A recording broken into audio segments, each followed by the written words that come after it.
the way I'm feeling right now. The fans have been chanting for new Bucs quarterback Steve Young, but Coach Lehman Bennett says not yet. Right now, I don't have any plans to make any changes in my original thoughts. I realize yet that I'm maybe not ready to play, but I don't really care. I still like to play, even if it's at defensive tackle. On the east coast of Florida, the sun is just as warm, the beaches are as beautiful, and the lifestyle is even more carefree. But there's trouble in paradise for the Dolphins. Dan Marino's dreams were shattered by the Jets Monday night, who took first place in the AFC East. Injuries have hurt the passing game, and Mark Clayton is finding it tougher to get into the end zone. But help for the defense has arrived. Hugh Green will face his former teammates today as the Dolphins meet the Buccaneers. The Miami Dolphins. From the Orange Bowl in Miami, the Tampa Bay Buccaneers of the NFC crossed the state to meet the Miami Dolphins of the AFC. 87 degrees at kickoff in the Orange Bowl, and quite a breezy afternoon up here in the booth as well as down on the field. Hello, everybody. I'm Tim Ryan with our Harvard man and former Chicago Bears offensive lineman Dan Jiggets. And Dan, the winless Buccaneers coming over here trying to win one from Miami. Miami trying to rebound from what was a devastating defeat Monday night at the hands of the New York Jets. Well, Dan Marino and company have been under a lot of pressure. They have not produced offensively in the last week or so. And one of the reasons why is because Duper's been out. That's put pressure on Clayton and Moore, and it's caused some problems offensively. Also, the offensive line has been injured. Well, Tampa Bay's offense, I guess the record speaks for itself. They have, on the other hand, been getting some points on the board. No wins. Well, Steve DeBerg has been throwing interceptions. That's hurt them. He cannot do that today if they're going to win. James Wilder has not rushed for 100 yards in the last 2 weeks. He's got to do that if Tampa Bay's going to win today. Dolphins went looking for some defensive help, and the irony is they got it from Hugh Green of Tampa Bay. Well, Hugh Green's going to be looking across the line at some people he knows very, very well. It'll be interesting to see how this thing turns out. It's a somewhat controversial trade, but Hugh Green is ready to play today. Let's go down and kick it off. All right, Dan, and the Tampa Bay Buccaneers are going to receive. To our left, it'll be Fuad Revez kicking off, and Leon Bright is the deep man for the Bucs, along with Phil Freeman. And it comes down to Bright about 2 yards deep, hesitated, but then decided to come out with it. And Bright is stopped short of the 20-yard line, tripped up at about the 17, and it was Jim Jensen who made the tackle, the all-purpose man of the Miami Dolphins. The Buccaneers bring out Steve DeBerg at quarterback, James Wilder the running back, and the U-back, or second tight end, Jerry Bell, the wide receivers Kevin House and Gerald Carter. Across the front line of the Bucs, it'll be Yarno, Corson, Grimes, Farrell, and Heller. And it'll be interesting to see Farrell and Heller particularly, as they will no doubt get some special blocking assignments on their old teammate Hugh Green, making his first start as a Dolphin after getting in some nickel defenses on Monday night against the Jets. First down, Tampa Bay. Wilder gets about 3, maybe 4 yards, is met out the left side by Doug Betters, the left defensive end, and the linebacker Bob Brodzinski. Brodzinski playing with a sore foot. And there you see the defensive front of Betters, Mike Charles, and Kim Bocamper. Bocamper also playing hurt. The linebackers, Brodzinski, Jackie Shipp, the second-year man, Mark Brown, and Hugh Green now over on the right side. The secondary, Lankford and Judson on the corners. Glenn Blackwood and Bud Brown are the safeties. Don McNeil has been returned to the roster, and we'll see some action in the nickel defense for the Dolphins. 2nd and 7. Wilder slipped as he tried to turn it back inside and was stacked up by George Little, number 99, and Bob Brodzinski. Well, Tim, this kind of fits in with our theory that, Tampa Bay has to run the ball today to see just how good that defense is of Miami. And I'm sure they looked at the Monday night film and decided, well, that's the way to go early on. It'll be 3rd down and 4. The ball at the 25-yard line. Defensive substitutions on the field for the white-clad Dolphins. Alec Moyer, the rookie linebacker, just activated yesterday off injured reserve, is out there now in this 3rd down play situation. Off the wing comes Jerry Bell for the Buccaneers. To give us to Wilder. He's got some running room, but a good defensive reaction. It was Moyer, number 54, the rookie from Northwestern, their number 3 pick, who just came off injured reserve, stopping Wilder short of the 1st down. Tim, if you'll remember yesterday, Sean Farrell kind of had a smile on his face when we were talking about that particular play and them running it. It didn't work too well that time for them, though. No, it did not. So the Buccaneers will have the first punt of the game, Frank Garcia. And it is going to be Clayton back as the punt return man, number 83, standing at the 30-yard line of Miami. They've had to juggle their punt returning a little bit, having replaced Vince Heflin on injured reserve. The punt was blocked, and it rebounds only to about the 45, 46-yard line. It was Jim Jensen of the Dolphins who got a hand on the punt. A big play early for the Miami Dolphins. Not a bad play for our old quarterback, Tim. 25 yards and advanced to the 48-yard line of Tampa Bay. They had an all-out rush on the punt. Here comes Jensen right through the middle. Good block. It's a shame that he didn't push it all the way back because they could have gotten even better yardage. The Bucs, as it turned out, were fortunate the ball went as far as it did. But Miami will start first down from their own 48-yard line. Tony Nathan and Lorenzo Hampton are the rookie are the running backs. Dan Marino brings out the Dolphins. Short drop by Marino. First down pass complete to Nat Moore. Taken out of bounds at the 41-yard line by John Holt, the cornerback, number 21. 8-yard pickup. Tony Nathan, Woody Bennett, the scheduled starter, but they came out with Hampton, Nat Moore, and Mark Clayton. Remember, Mark Cooper still among the missing on the injury list. Geisler, Foster, Dwight Stevenson, the All-Pro at center, Ronnie Lee, and Cleveland Green. The offensive line for Miami, and they will have second and a long 2 from the 41-yard line of Tampa Bay. Opening offensive series for Miami. This is Hampton. Hampton is stacked up by Scott Brantley, and he'll be close to the first down yardage. Greenwood in on the tackle, number 30, the strong safety, and it is a first down Miami. Defensively for the Bucs, John Cannon, David Logan, and Ron Holmes. The front 3, the linebackers, Keith Browner, Jeff Davis, Scott Brantley. Chris Washington has moved over to where Hugh Green used to be. And the secondary, Castile and Holt on the corners. Greenwood and Ivory Sully are the safeties. First down, Miami. Hampton trying to get wide. Cannot make the turn. John Holt came up to drive him out of bounds, and the initial pressure forcing him deeper than he wanted was from David Greenwood, the safety, number 30. Tim, they tried to run an OT, and that's pulling that backside guard and tackle. It was not successful because Hampton ran a little wide on the play. Should have taken it up inside and just didn't do it that time. Dan Marino gets the call from Dan Johnson, the tight end, who just came in, number 87. And he has been shuttling the plays in this first series with Bruce Hardy for the Dolphins. A gain of about 1.5 yards for the Miami Dolphins. Marino was stuffed by the Jets. His entire offensive line was on Monday night, and they want badly to rebound. Up the middle, it's complete to Tony Nathan. Out of the backfield, short of the first down, but a gain of about 7. Inside the 30 of Tampa Bay.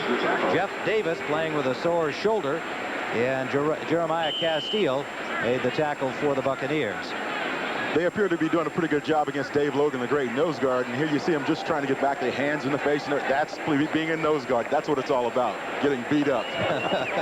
Boy, his attitude is so great, though. Here they are, 0-6, and with Green out of there, more of the focus, as it should, comes on David Logan as the heart of that defense. Woody Bennett, Lorenzo Hampton are the running backs in the eye. The pitch to Hampton. Hampton, the rookie, has the first down and then some. Down, and the ball is loose. Covered by the Buccaneers, but it may have been whistled dead out of play. It was. Brantley and Sully made the hit on Hampton, and it is Miami ball. Okay, here we go. Now just watch. Oh, it's too bad we can't see Logan. We'll get another shot at him. Here he comes outside. Lorenzo Hampton outside. Nice play. Just too bad he didn't hold on to it late. He's getting a little extra stick there, and there goes the ball.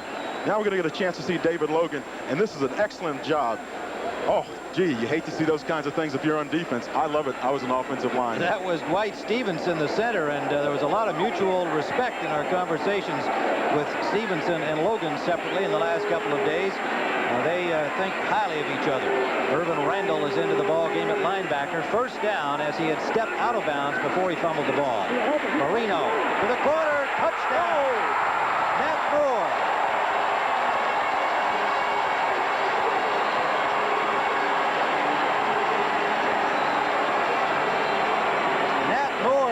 Wide open in the corner of the end zone. Marino found him and fired it home. Tim, one thing that's what's real impressive, you notice in this pass play, Dan Marino is really taking his time. He's being patient, allowing the play to develop.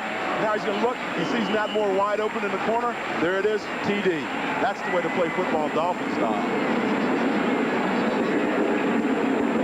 There's the old man. Juan Revez in to attempt the point after. Strock is the holder. And the Dolphins have jumped into a 7-0 lead, going 48 yards in 6 plays after blocking the Tampa Bay punt. Well, the Miami Dolphins, getting the partially blocked punt by Jim Jensen, moved it in 48 yards on 6 plays, and Marino passing to the veteran Nat Moore from 16 yards out. Don Shula, Miami head coach, got to be pleased with the start of his team. Fired up and ready to go after their loss to the Jets on Monday night. A loss in which the Dolphins defense gave up 476 yards while getting only 200 yards of offense. Revez kickoff taken deep by Freeman. He will not bring it out. I think that was a very smart decision, Tim. It looked like the Dolphins got downfield in pretty good shape that time. Good kick by Revez, and his brother Carlos over at the University of Tennessee had a hand in defeating Mike Shula's Alabama team yesterday, as Coach Don ran home to watch his son on TV against Tennessee as the quarterback for the Alabama squad under Ray Perkins, and it turned out they lost 16-14 to another orange-clad team from Tennessee. Wonder if there's an omen there. And it was the brother of Fuad Revez. His name is Carlos, who had 3 field goals to provide the winning margin. First down, Tampa Bay. This is Wilder, and he's got a hole. Wilder all the way out to the 30-yard line, and it'll be close to a first down. Depending on the mark, he may have it. Jackie Shipp, the linebacker, number 50, made the stop. There's a nice, sweet James Wilder around the left side. Good blocking up front. Now you see him picking his hole. He's shooting through there, looking for good, strong, positive yardage. And delivers a nice blow, by the way. James Wilder last week held to just 49 yards on 24 carries by the Rams. And Lehman Bennett told us we went back to some basic techniques in our offensive line blocking in practice this week. Get him some more running room. Let's see if it's effective. It wasn't on that play, as the Dolphins defense stuffed him after a gain of maybe a half yard. Flag down on the play. Doug Betters and George Little made the tackle for the Dolphins. And you can see here, Dan, that Wilder, who had 6 consecutive 100-yard games, counting 2 from last year, had 497 yards in his first 4 games and only 78 in his last 2. Yeah, they have had some problems on their offensive line. They've not been productive, and the reason why, as Coach Bennett said, was they were blocking high. You know, they found themselves coming out high off the ball. That causes problems because the defense gets underneath you, stuffs you at the line of scrimmage, negative yardage. The penalty against Tampa Bay after the good run by Wilder got them a first down. They stopped him on the next play and wound up taking a penalty, so they're back now at the 20-yard line again. And this is a really dangerous area to get a penalty like that in, because now it really changes your game plan. You have to change around what you were going to do if you wanted to throw or something like that. Let's see what Tampa does. First and 20. Wilder the lone setback. 3 wide receivers in. Wilder's dropped by Mark Brown. Mark Brown, number 51, came surging in unimpeded and had a clear shot, and a fired-up Dolphins defense applauds the play of Mark Brown, a loss of 3. Mark Brown makes strong penetration right away here. He comes across the line, bumps Sean Farrell out of the way, and takes James Wilder to the turf. Good play by Mark Brown and teammates. So the ball back now at the 16-yard line of the Bucs. Second down and 24. 23. Wide to the right comes Gerald Carter. 2 receivers out to the left for Tampa Bay. In motion comes Bell. They give to Wilder. Wilder is stopped immediately. And a good ankle tackle by Doug Betters, the 8-year man from Nevada Reno, number 75. Tim, let's see how something develops offensively for Tampa Bay. It seems that they're afraid to make a mistake offensively. And as a result of that, they're playing somewhat conservative. They haven't put the ball up in the air like they have been over the past couple of weeks. And I really think that that's a change for them philosophically. So let's see how that develops during the course of the game. Third down and 22 yards to go.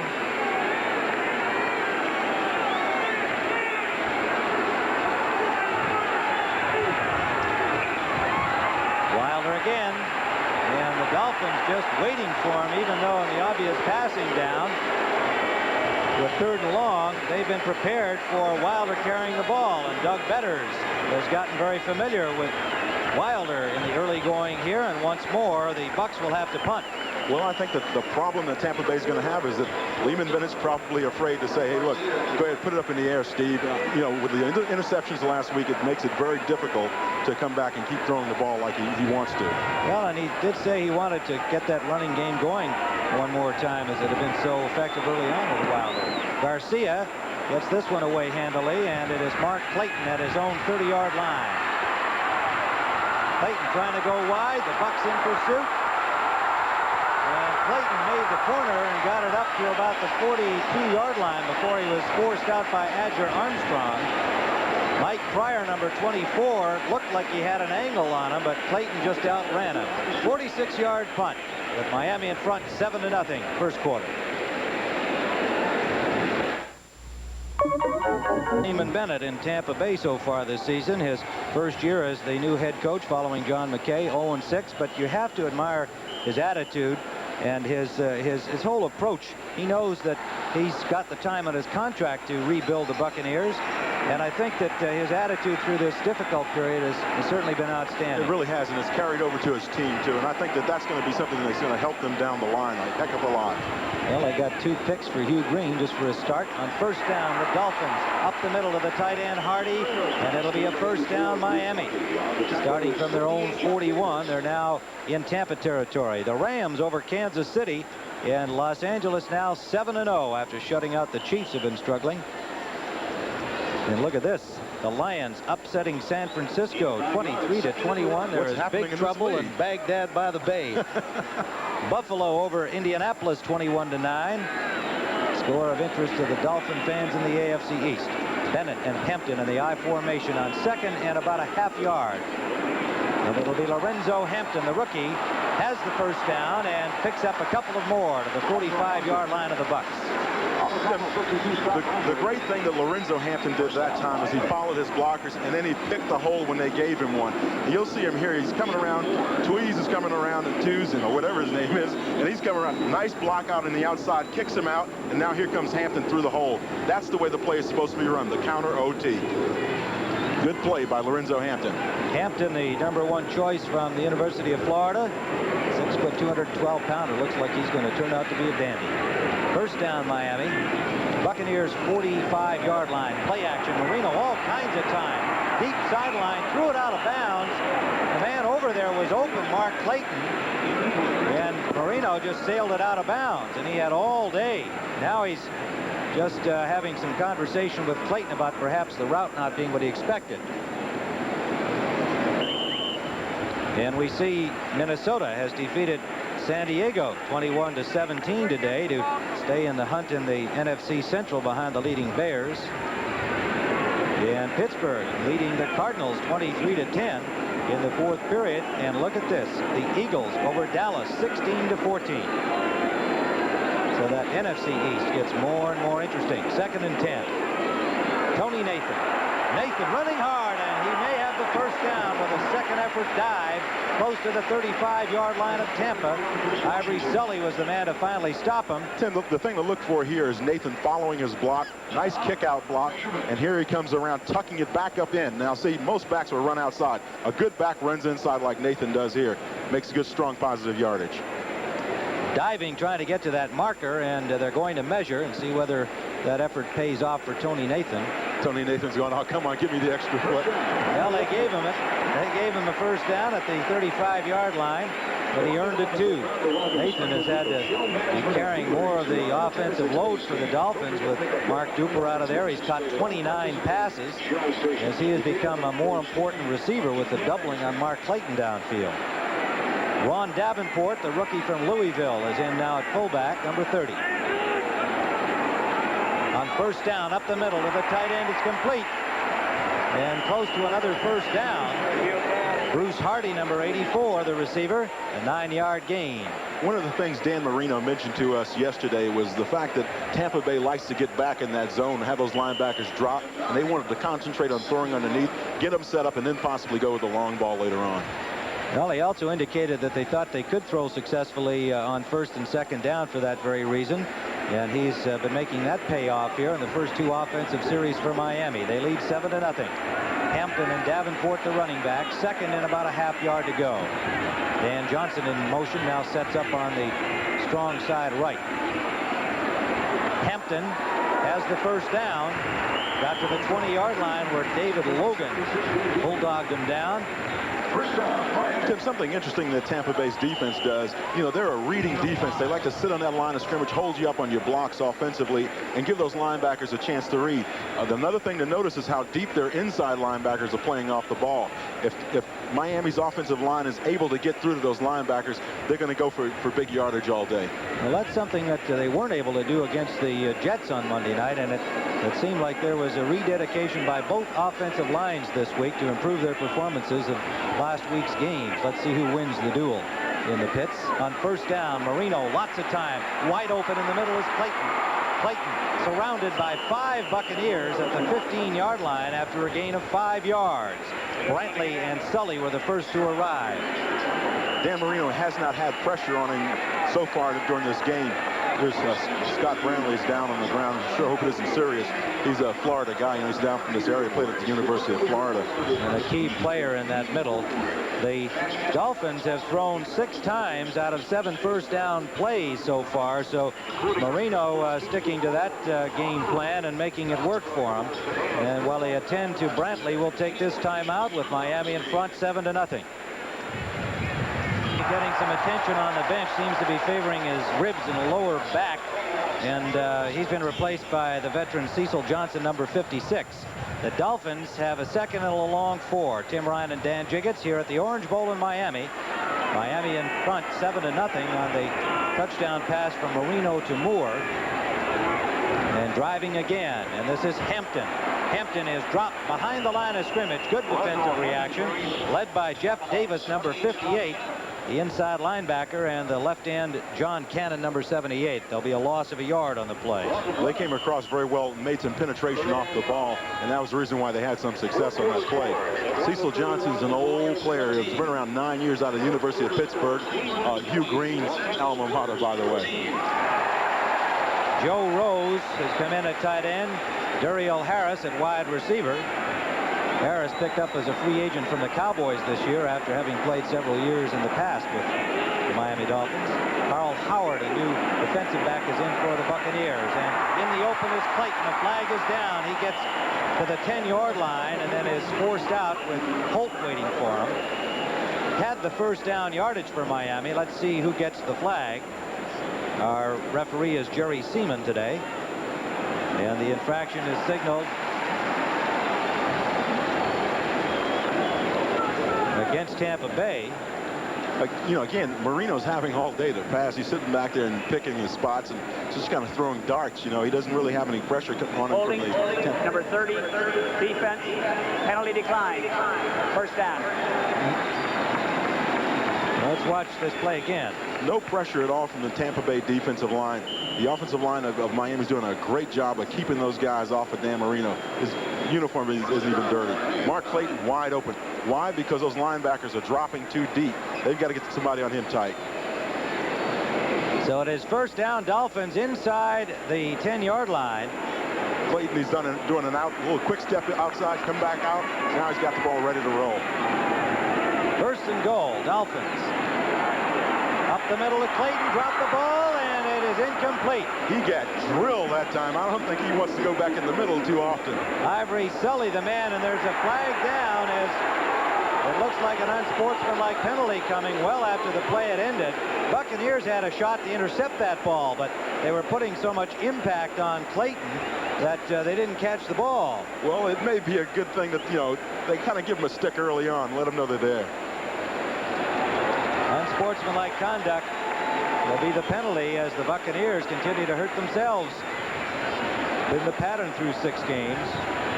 Unsportsmanlike conduct, number 56, defense, first down. Cecil Johnson is number 56. So you watch him here, he's going to really catch it coming down the middle. This is why receivers do not like to come down the middle. Everybody's waiting for you, a whole party. And Cecil Johnson must have got a little extra in there. He must have said something or done something after the play was over. Johnson was the man who had the best chance to catch the ball, too. But it is 1st and goal now inside the 5-yard line of Tampa Bay. The Dolphins leading 7-0. 2:36 to play first quarter. 2 tight ends are in, Hardy and Johnson for the Dolphins, and timeout is called by Miami as they had some kind of a mix-up looking at that Bucs defense. And so Dan Marino will come over to discuss things with Don Shula. You know, I kind of like Shula's look, you know, the shades on the sideline and everything. That's the Miami way. John Sandusky, the offensive coordinator, have some discussion here about why the timeout was called. You can see Don's not too happy with it. And let's take a look at some scores from around the rest of the league. Pittsburgh over St. Louis, 23-10 is a final, and the Cardinals will fall to 3-4 in the NFC East. And look at this, the Giants holding Washington to just 3 points. Looked like the Redskins were back with their win last week, and the Giants 17-3. So New York moves to 4-3 into second place. And the Dallas Cowboys losing today are at 5-2 atop. Denver in front of Seattle 7-0 in the first quarter. I think that NFC East, everybody's going to end up with an 8-8 record or something the way that they're going right now. Marino will bring out the words from Don Shula and execute them on the field as best he can, and he is throwing 7 out of 8 for 62 yards and a touchdown against the Jets on Monday night. Not a huge night for Marino, passing 13 for 23 against the Jets. And that his second all-time low. He still leads the league, however, in total number of completions. You know, one of the things you have to like about Dan Marino is he's got an offensive lineman's mentality. You know, he likes to get in there and mix it up with the big fellas. It's really great to see that, and I'm sure that's why those guys get along so well. He was very supportive of his offensive line when we discussed that with him yesterday. He didn't point any fingers at all about the performance on Monday night, and yet that offensive line did struggle. All right, play action in the corner, touchdown to Jensen.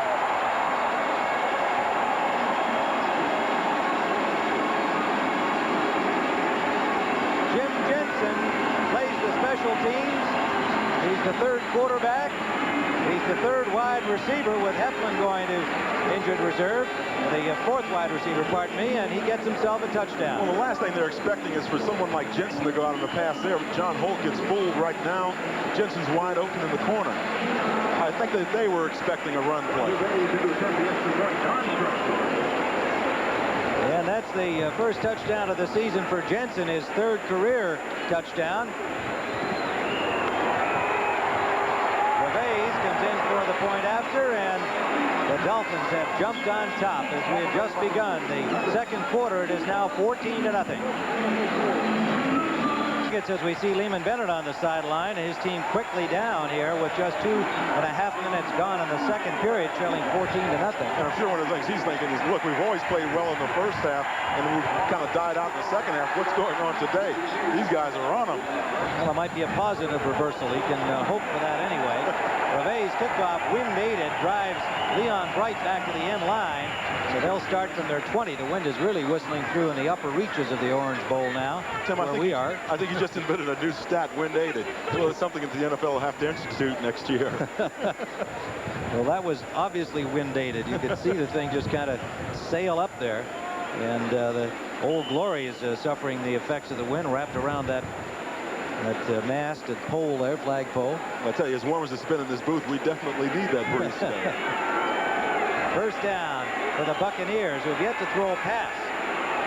Steve DeBerg, as they had been trying to establish the run under orders from Lehman Bennett, will now have to get something going. He's down by 2 touchdowns. And it's complete to Jerry Bell. Bell with a first down for the Buccaneers. A 12-yard pickup at the 32-yard line where Mark Brown, the third-year linebacker from Purdue, makes the tackle.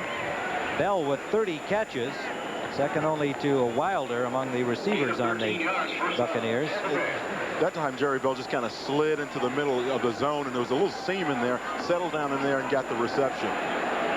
First pass of the game by Tampa Bay. They had to punt twice. The first one partially tipped, gave Miami the ball at the Tampa 48. They took it in to score and scored on their second possession.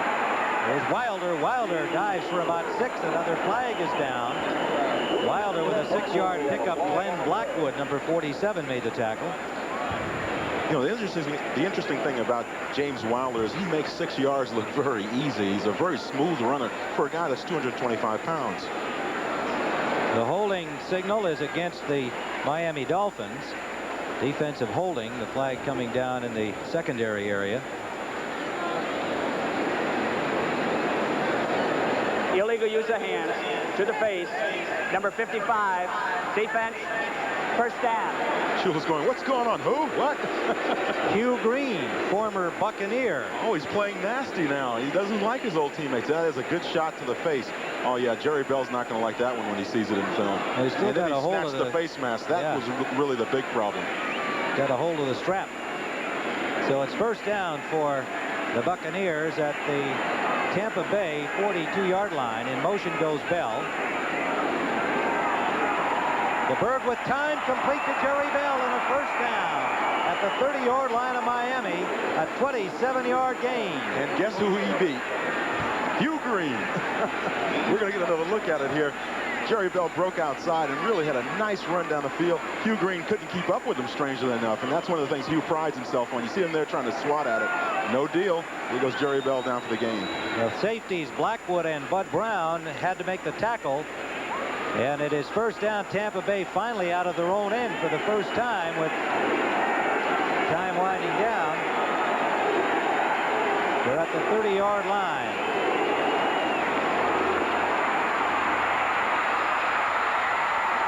To the 10-yard line. James Wilder's looking for a big day, Tim. 19-yard gain for Wilder. First down, Tampa Bay at the Miami 10. And here comes a nice triple team on Hugh Green. He's out of the play, or double team at least. Hugh Green cut. Now you see Wilder cutting back up the front, and we kind of lost him there, but Green was eliminated from the play. Saw Giles and Jerry Bell on that block, and we're winding down here in the first quarter. I think I had us into the second there a moment ago, but we are now winding down to the end of the first period at the Orange Bowl in Miami, where the Dolphins lead 14-0. Man, Steve Young. Yeah, you know, Lehman Bennett mentioned that he's not ready to play yet, but Steve Young's got to be thinking, hey, look, I can go out there and get something going.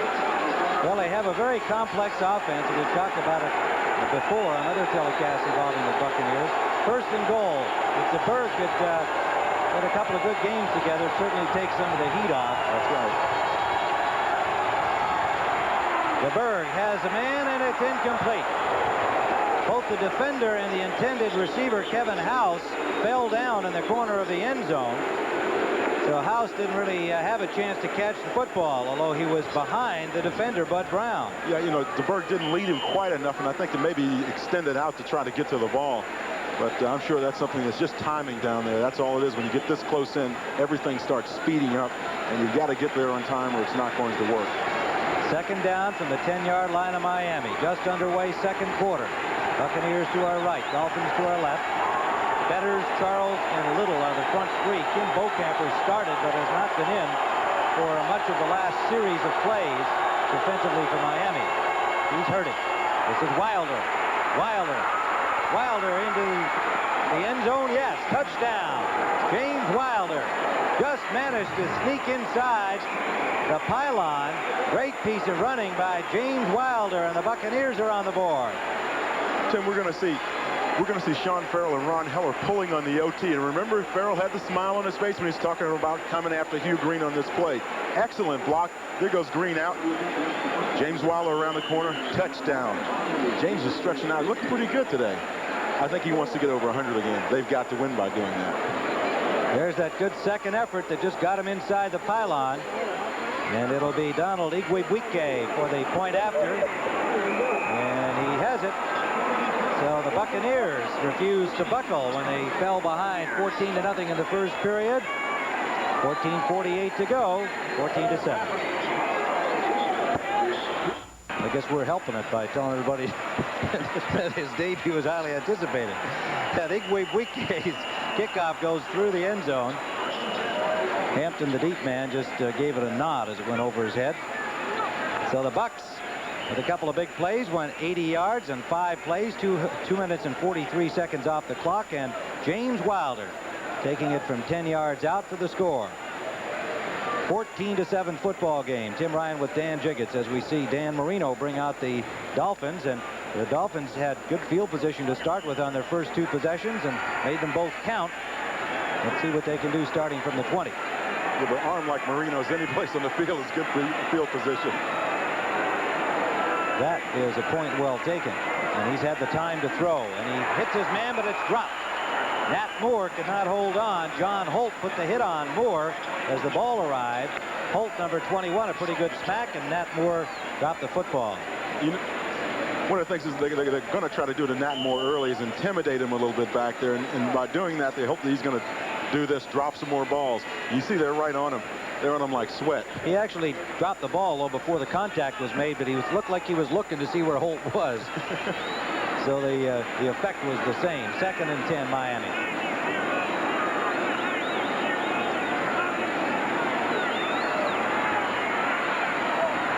Lorenzo Hampton shakes off a tackle and has a first down to the 35-yard line. Jeff Davis had a clean shot at him, but he broke loose, and Cecil Johnson and Castile made the stop after a 14-yard pickup. Watch these linebackers. You see them taking off in their drops. That middle is wide open. Nobody's there. Lorenzo Hampton realizes that, picks up the ball, and picks up some yardage. So the Dolphins are out at their 34-yard line where they've spotted the ball. Hampton, 4 catches on the season. Carl Howard has come in the nickel defense on first down for the Buccaneers, and dancing forward for the Dolphins, Tony Nathan with a good piece of running, and Washington made the tackle. Washington is in Hugh Green's old spot. He had been playing left outside linebacker. They moved him over to the right side with the departure of Green, and Keith Browner started there last week on the left side in Washington's old spot, and the rookie Urban Randall getting some time. That time Big Roy Foster was leading him through the hole. You know some people are going to move out of the way when Big Roy comes through. And injury report on Scott Brentley. That apparently a sore hip and will not return at least for this half. So he'll be missed in the middle. Lindstrom is in defensively on 2nd and a long 3. Short pass out to Hampton. Hampton has the first down, and he takes a big hit. You know, it almost appeared that time like Miami was setting up a semi-screen the way they led him inside. They invited the defensive line inside and then threw outside, just shortened the flat. Jeff Davis and Ivory Sully really gave him a pretty good shot, but credit the rookie, held on to the football, and the Dolphins have a first down as they grind out now to their 47-yard line. Hampton will get a breather, a chance to suck some air back into his lungs from that last shot. Davenport is in at running back. Duriel Harris has come in at wide receiver. Lots of time again for Marino, and it's dropped by Dan Johnson. Johnson was there at the Bucs 30-yard line, just dropped the football. I think it's an understatement to say that he should have caught that when he was open, and that would have given them excellent field position. You know, last week the Bucs defense had 7 sacks against a pretty good football team called the unbeaten L.A. Rams, but today they have not been able to get any pressure on Marino. He's just been sitting back there, being able to survey the entire field, and he'd have a better record, except he's had a couple of drops, and we just saw one. Well, you know, they worked awfully hard the last couple of days, and even after the Monday night game, which is unusual. And I'm sure that's one of the things they were working on. 2nd and 10, Miami. This is Nathan. Nathan gets a pretty good hole off right tackle and turns it into close to a 7-yard gain. Ivory Sully, the safety, number 44, making the tackle. But Miami's got to get a little backside help from their offensive line. John Giesler is not able to come downfield and pick off those safeties. That's when you get the long run on the sweeps such as that one, because somebody's got to pick off Sully, and then all of a sudden there's a great big opening on that side of the field. There's Giesler. He's been playing with a knee injury, didn't practice all week. Of course, the Dolphins without Ed Newman, Eric Laxo, who figured to be starters in the offensive line, both on injured reserve. Giesler playing hurt. And they've had a series of injuries. We talked about Duper, obviously. Buccaneers have taken a timeout. You know what, a guy like Big John, he really wants to stay out on the field, and that's why he's there today, even though he's hurting a little bit. Yeah, I mean, to not practice and then show up out there, start and go full board, that's a test. Well, you know, he's tough. He's an offensive lineman. I'm telling you these things. That's right. Both these teams have had really a number of injury problems. Tommy Vigorito is still gone, and they have on defense Bob Baumhauer certainly has been missed, and the nickelback Mike Kozlowski just went on.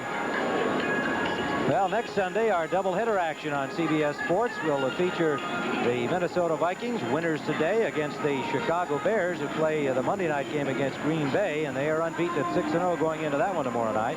Atlanta, Dallas, Green Bay at Indianapolis, and Washington at Cleveland. Seems like so many years I was with the Bears, that was the exact opposite. That O was in front and the 6 was in back. The second half of that doubleheader will feature the 49ers and the Rams. And that rivalry on the coast, one of the best ones in football. And these 49ers, the Super Bowl champs, is stumbling somewhat, now having to face an unbeaten team in the Rams. Los Angeles winners today. And here's another final in. The Raiders nipped Cleveland 21-20. And Houston, they finally got it going over Cincinnati. Big score in Atlanta, dumping New Orleans. And that's the Falcons' first win of the season. Nice to see them get one. 3 wide receivers for Miami. Third and a long 3. Shotgun formation. Marino. They're 2 for 2, turning it over on third down. And again, lots of time. They go to Moore. Matt Moore has the first down, and John Holt wrestles him out of bounds in Tampa territory at the 38. Matt Moore ran 100 yards, but only gained about 10. He cut across the field, and I think he's going to be out of breath after this play. Here, you're going to see him come right across the middle of your screen and get the ball, and then take off running across to the other side of the field. Here he goes now. He's not really gaining that much yardage, but he's looking for an opening and trying to burst upfield. It's just not going to happen. John Holt's there to make the stop. He was kind of a delay man. Marino looking downfield. The coverage was there, and Moore coming from the right side, and as you said, using up a lot of horizontal real estate. Davenport and Hampton, the running backs, on first down, Miami. Jensen now in motion. They give this to Hampton. Lorenzo Hampton turns it upfield, stumbles, but has a first down inside the 25. Did you see Roy Green's reaction? They know they had it to the end zone that time. It looked like I-95 out there. 13-yard gain, 38 yards on the day for Hampton. You're going to see both guards coming on the sweep. Excellent kick-out block, excellent turn-up block, and here comes Lorenzo Hampton. Just enough time to get him through the hole, and he's taken off. That last little step, he missed it. Jeff Taves, number 60, and number 61, Roy Foster. Taves getting some guard time in Ronnie Lee's spot. Leading the blocking for this young man, the rookie from Florida. First down, Dolphins driving again. 25 of Tampa Bay. Hampton, left side, lots of room. To the 10-yard line of Tampa Bay. John Holt stops him there, and the Orange Bowl fans love it. One of the things you're going to look for in this replay is the way Hampton's feet are moving. He's moving around. He's very fluid running back. Watch him start shifting around a little bit, setting people up, then going the other way. Nice setup there. Holt just barely got him. Excellent play by Lorenzo Hampton. If they had a bright spot Monday night, he was certainly it, Hampton, against the Jets. And this young man looks like he's going to be an exciting back for the Dolphins. Tony Nathan in his 7th year from Alabama. Sure glad to have a little help. Short drop by Marino. Blair pass out to Nathan. Nathan trying to get into the end zone is stopped at about the 1-yard line. $3 as he went airborne. Sully, Castile, and Greenwood all got a little of them, but the Dolphins are at the 1-yard line. You gotta love something like that. Tony Nathan saw that end zone. You know, he doesn't care what it takes. He's going to try to get in there. He just took off, went airborne, didn't make it, but I really like that kind of play. They're going to measure, and he might wind up with a first and goal for them. Let's see. Just short, about 4 inches short. He needed that foot again, see? That's right. So the Dolphins on the doorstep, leading 14-7. With 10:17 to go here in the first half. threatening to widen it once more. And that's all they need to get a first down and not much more to be in the end zone.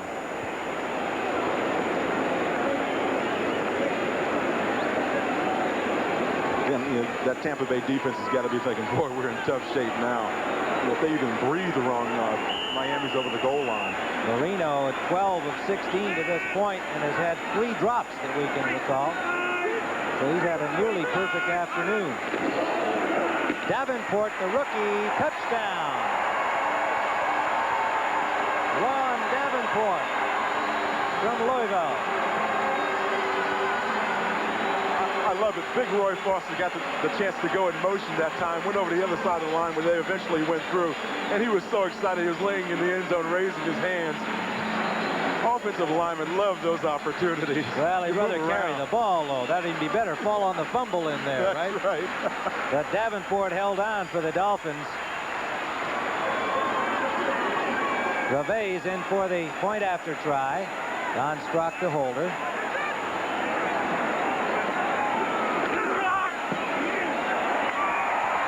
He's got it. So the Miami Dolphins, with 10:04 remaining first half, go 80 yards in 11 plays and open the lead to 21-7. Tim Ryan with Dan Jiggets at the Orange Bowl in Miami. 10:04 to go first half. The Dolphins have taken a 21-7 lead on the touchdown by rookie Ron Davenport. Tampa Bay right now is treading water, and they're hoping that they can stay afloat. This game is going to quickly get away from them if they don't do something offensively. Well, Miami has not had to punch yet, so twice they've started in good field position, once from their 20, but they've scored all 3 times. And a short kickoff is taken by Leon Bright. Bright gets to the 24-yard line where Joe Rose hauls him down. So Reveiz did not get much of a kickoff into the wind, and Tampa Bay will have reasonably good field position this time. And we see that the Dolphins used 5 rushes, 6 passes to go their 80 yards. Davenport with the TD. They've started from the 48 following the tipped punt. Went 6 plays for a touchdown. After a Tampa Bay punt, they started from their 42, scored in 10 plays, and then from their own 20, it took 11. Let's see what Steve DeBerg and company can do. Last week, the numbers were fine except for that last column. 2 of them taken in for scores by the Reigns. He's got Kevin House. It pops out of his hands. It's intercepted by Green. Hugh Green knocked out of bounds by Wilder at the 2-yard line.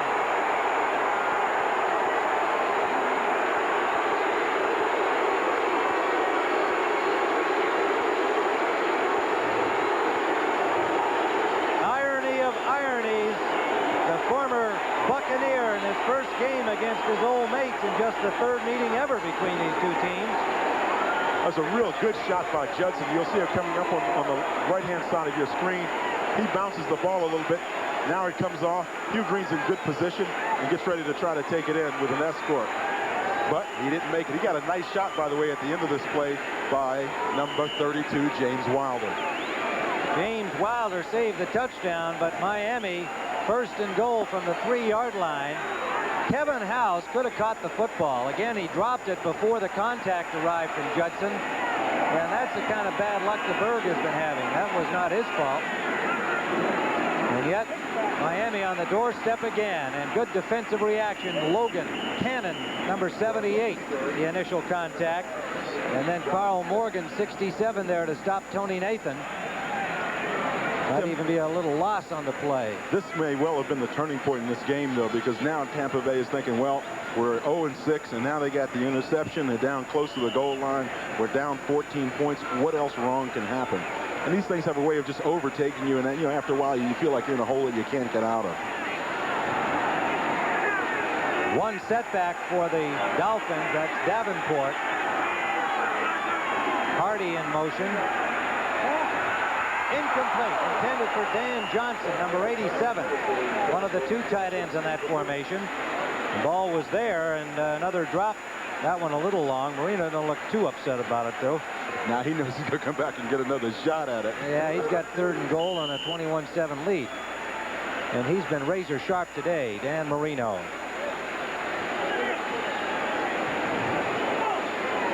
Bennett comes in, number 34, and Hampton, number 27. Hampton delivers the play. Dandy Dan, 12 of 17, 105 yards and 2 touchdowns. And as I commented, he's had several blocks. Now, there might have been a little mix-up here as he had to rush the lineup.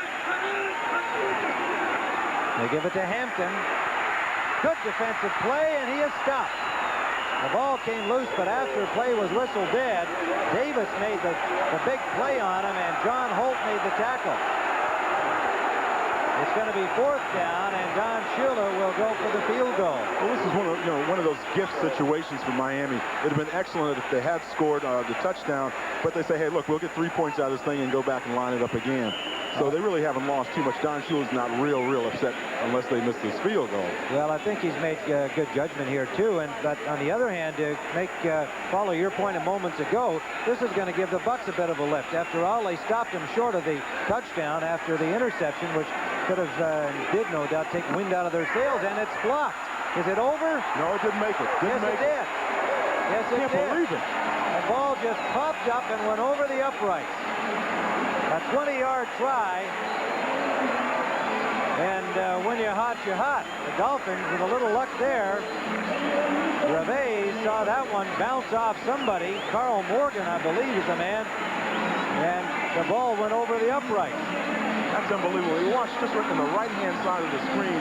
It seemed like it came down in front of the goalpost, but obviously the officials have a better eye at it than I do. It made it by inches. Carl Morgan got a hand on it, but there was enough forward motion on the shot, a little top spin from Revés, and so it cleared the goalpost, and the Dolphins have widened the lead to 24-7. That would have really been a lift for him if they had been able to block that. Fuad Revés, his brother Carlos, the kicker at Tennessee, another brother Lewis at Carson Newman. Certainly runs in the family. He played his high school football right here in Miami Sunset High. Played a little linebacker, too, from what I understand. Yes, he's built like a linebacker, isn't he? He sure is. Boy, Between he and Roby, I don't know. I wouldn't want to rush the punter or the kicker too much. Well, those guys could be pressed into service, I'm sure, as offensive linemen or linebackers if necessary. Those are big guys. Fuad Revés, kickoff for the Dolphins. Bill Freeman takes it at his 5. Over the 20 to about the 22-yard line. And it will be Joe Carter, number 23, just activated as a reserve running back, making the initial contact. Then they're starting to call out the nasties on the field today, right now. Starting to get to that point where attitudes are getting a little bad. I think you're going to start seeing some people, jumping up in one another's faces and making some challenges. Well, at halftime, 7:58 from now, the NFL Today will bring you up to date with all of the final scores from the earlier games and what's happening in the later games. Brent Nerve on hand to keep you up to date on the NFL activity and some interesting scores in this afternoon's action. First down, Tampa Bay. This is Wilder. Wilder cuts it upfield in the middle and picks up about 5 yards. Somebody's helmet pops off. That's number 71, Mike Charles. And Mark Brown in on the tackle, number 51. Wilder does an excellent job of setting up his blockers. He always pulls people outside if he's going to duck back up inside, and then he makes that little move right back inside. It really helps an offensive lineman if you're trying to block somebody out when a back does that and sets the defensive player up for you. It's a smart running back, and that's one of the reasons why he's had so much success over the last 5 years. And it's close to a 7-yard gain. We'll call it second and a long 3 for Tampa Bay. Jerry Bell in motion. Pitch out to Wilder. Wilder's got a block out the right side, has the first down, and is stacked up by Shipp and number 51, Brown.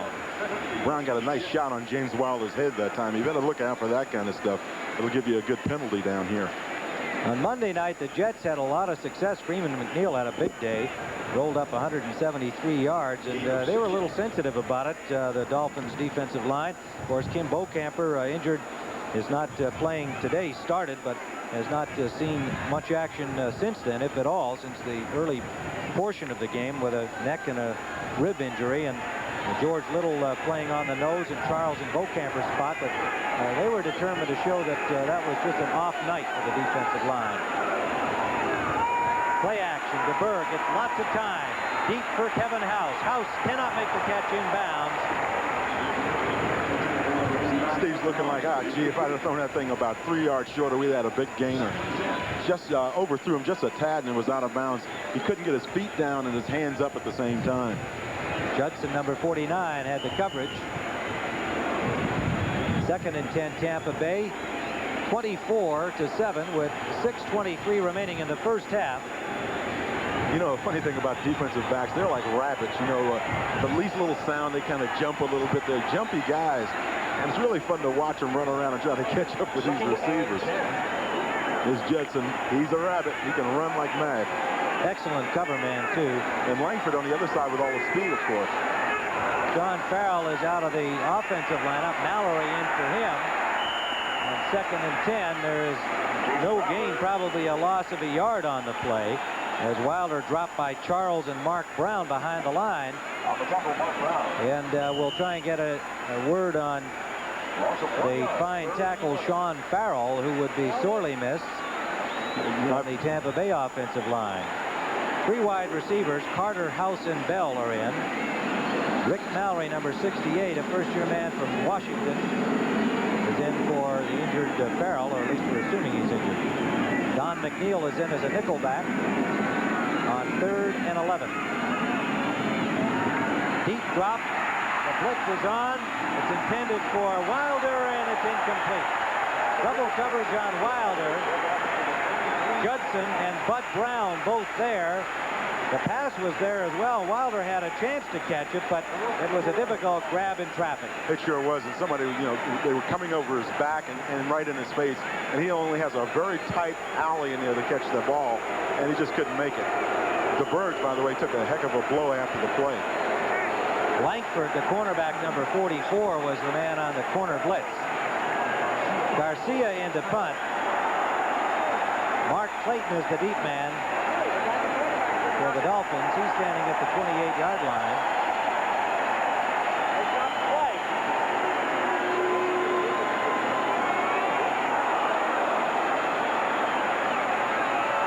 Clayton from his 27. There'll be a clip on the play.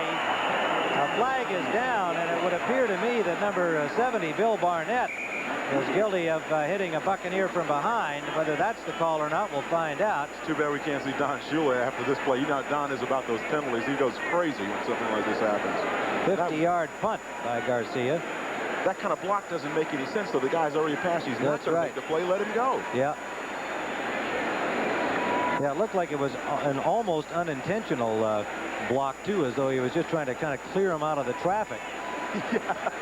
Illegal block during the return. Number 70, receiving team. Well, that's the man they got. Down. Look at Shula. He's upset. You're going to see this right in the middle of the screen. Barnett comes around and takes a nice shot on someone's back, and that's a dirty. There it is. Just too bad. I mean, it didn't make any sense. He wasn't going to make the play. Clayton thanked him, though. So they'll start from their 20-yard line when we return with 5:20 to play in the first half. I'm with Dan Jiggets, and there is Sean Farrell on the Tampa Bay bench, upset because of that wrap around his hamstring. That's my homeboy, Tim. You know, I'm hoping he's all right. I've known him since he's 6 years old. From Long Island, New York. Absolutely. Made his football at Penn State. He'll be missed out there. He's probably their best lineman. Tony Nathan picks up 5 to the 25-yard line. A flag down on the play. Chris Washington made the tackle, number 51, for the Buccaneers. So Rick Mallory working that last offensive series for Sean Farrell of Tampa Bay. He'll continue there. And the penalty is signaled against the Miami Dolphins. So on 2 consecutive plays, the Dolphins pick up penalties. And Coach Shula is not going to smile over that activity. No, because coming into this game, the Dolphins, as usual, are the least penalized team in the league, along with the Washington Redskins. And Don Shula has a real, thing about that. He does not like to get penalties. Number 61, offense, still first down. That's Roy Foster, the 4-year guard from USC. So it's back to the 10-yard line. 1st and 20 for the Dolphins. They lead, however, 24-7 with 5:05 to play in the first half here at the Orange Bowl. Hampton hit behind the line of scrimmage, and there'll be a loss of about a half yard on the play. Good reaction up the left side. Greenwood and the linebacker Keith Browner, number 57. You're going to get a chance in this play to see David Greenwood in hot pursuit. That's one of the things he's been known for. He's a head on him. He's a big guy. Comes in and gets a nice shot right there. Take him down to the ground, David. You know, he was an all-star performer in the USFL, and before that he was up at Wisconsin. Good athlete, too. Had an outstanding career in track and field in high school. And Greenwood, with 38 tackles coming into the game today, one of the leaders on the Buccaneers. Flags everywhere. In fact, the official threw a flag that hit Dan Marino. And Dan Marino is, he seems to be holding something there. I mean, False start. Prior to the snap, number 61, offense. They've got metal balls loaded in the bottom of those flags. That's like when they fly so high in the air, and they hit you with one of those things that can really hurt. Well, that one did. It stung and hit him right in the neck, I believe, and that's a first for me. I've never seen a player injured with a flag before.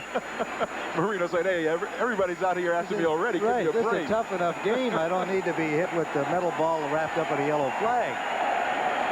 And he cringed immediately and reached for that spot. Meanwhile, the Dolphins are going backwards very effectively. They're at the 6-yard line, 2nd and 25.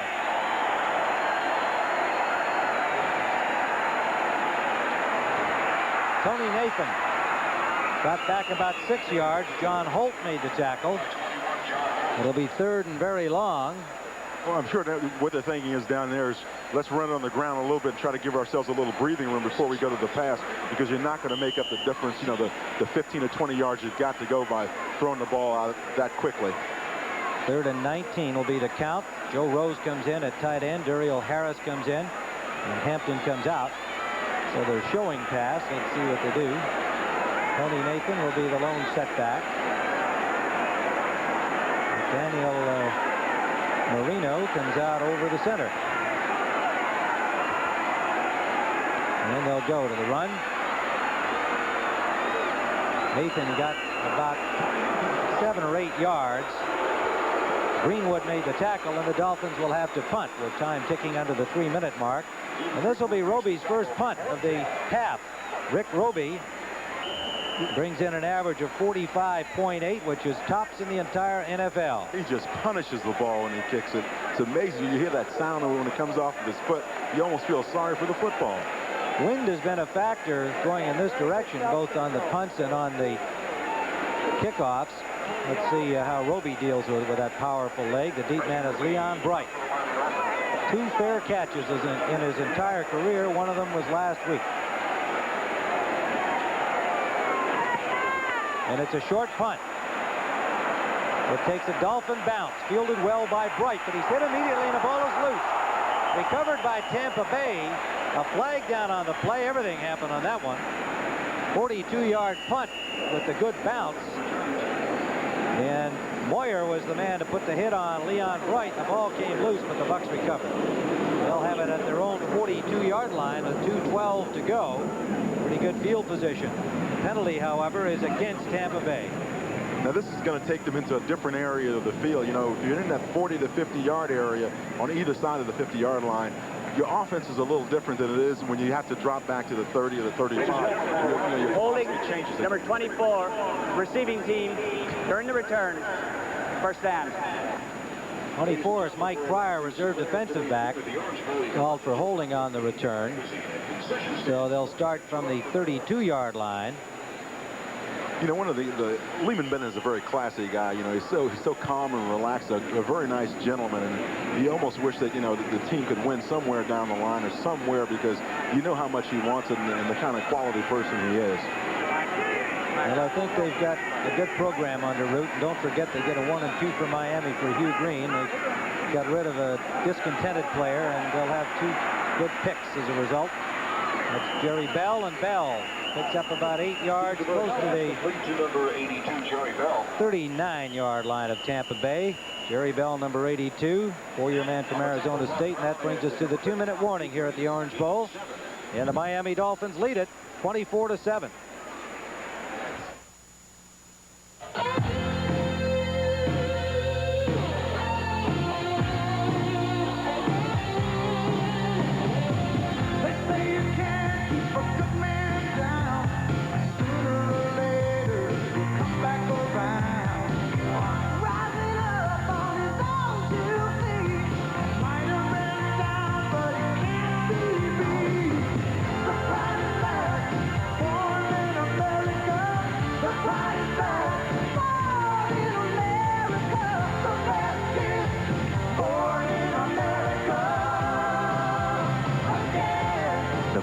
Pride is back with Plymouth. Front-wheel drive Voyager, the Lion K, Turismo Duster 550 Protect. Steve Young from the media in Tampa Bay and from some of the fans chanting as they did last week for Steve Young. And Bennett, as we said, still feels that Young isn't ready and believes that DeBerg can get it going. He said the season isn't gone.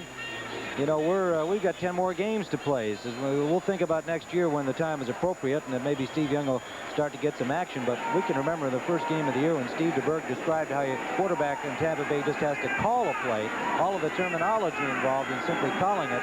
That's really a complex system, and Steve Young's just simply not ready in the eyes of Coach Lehman Bennett. Here's Wilder. Wilder gets to the 45-yard line of Miami and a first down for Tampa Bay. They need a little bit more than that, though. That's the problem. You see, Miami will allow you to get the 5 or 6 yards you're going to get on the draw play. They're just not going to give you the big clips in the air. Betters and Brodzinski made the tackle. It's first down with 1:38 and counting down to the end of the first half. DeBerg gets time. Up the middle, it's complete. Gerald Carter for a first down to the 33-yard line. Make it the 32 of Miami. Bud Brown on the tackle. A 23-yard gain. And the Bucs in the hurry up with 1:20 to go. If they could get a touchdown here, things would be more interesting in the second half for Buccaneers fans. It's funny, right after I got through saying they don't give you the big clips, they gave up one. Each team has 2 timeouts left, and we've got 1:05 on the clock. Jerry Bell in motion behind the ball. DeBerg gets time, goes deep for Bell. It's too far.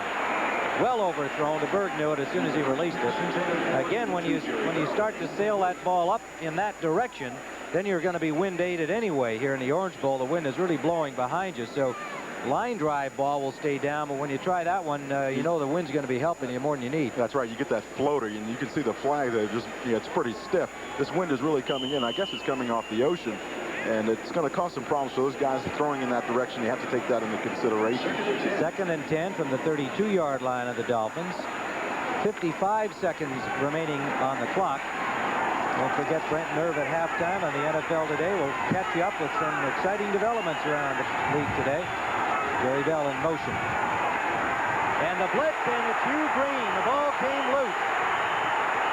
And it is Tampa Bay ball. No, it's an incompleted pass. His arm was in motion. His arm was coming forward when he got hit by Hugh Green. So they're not going to get, Miami's not going to get the football.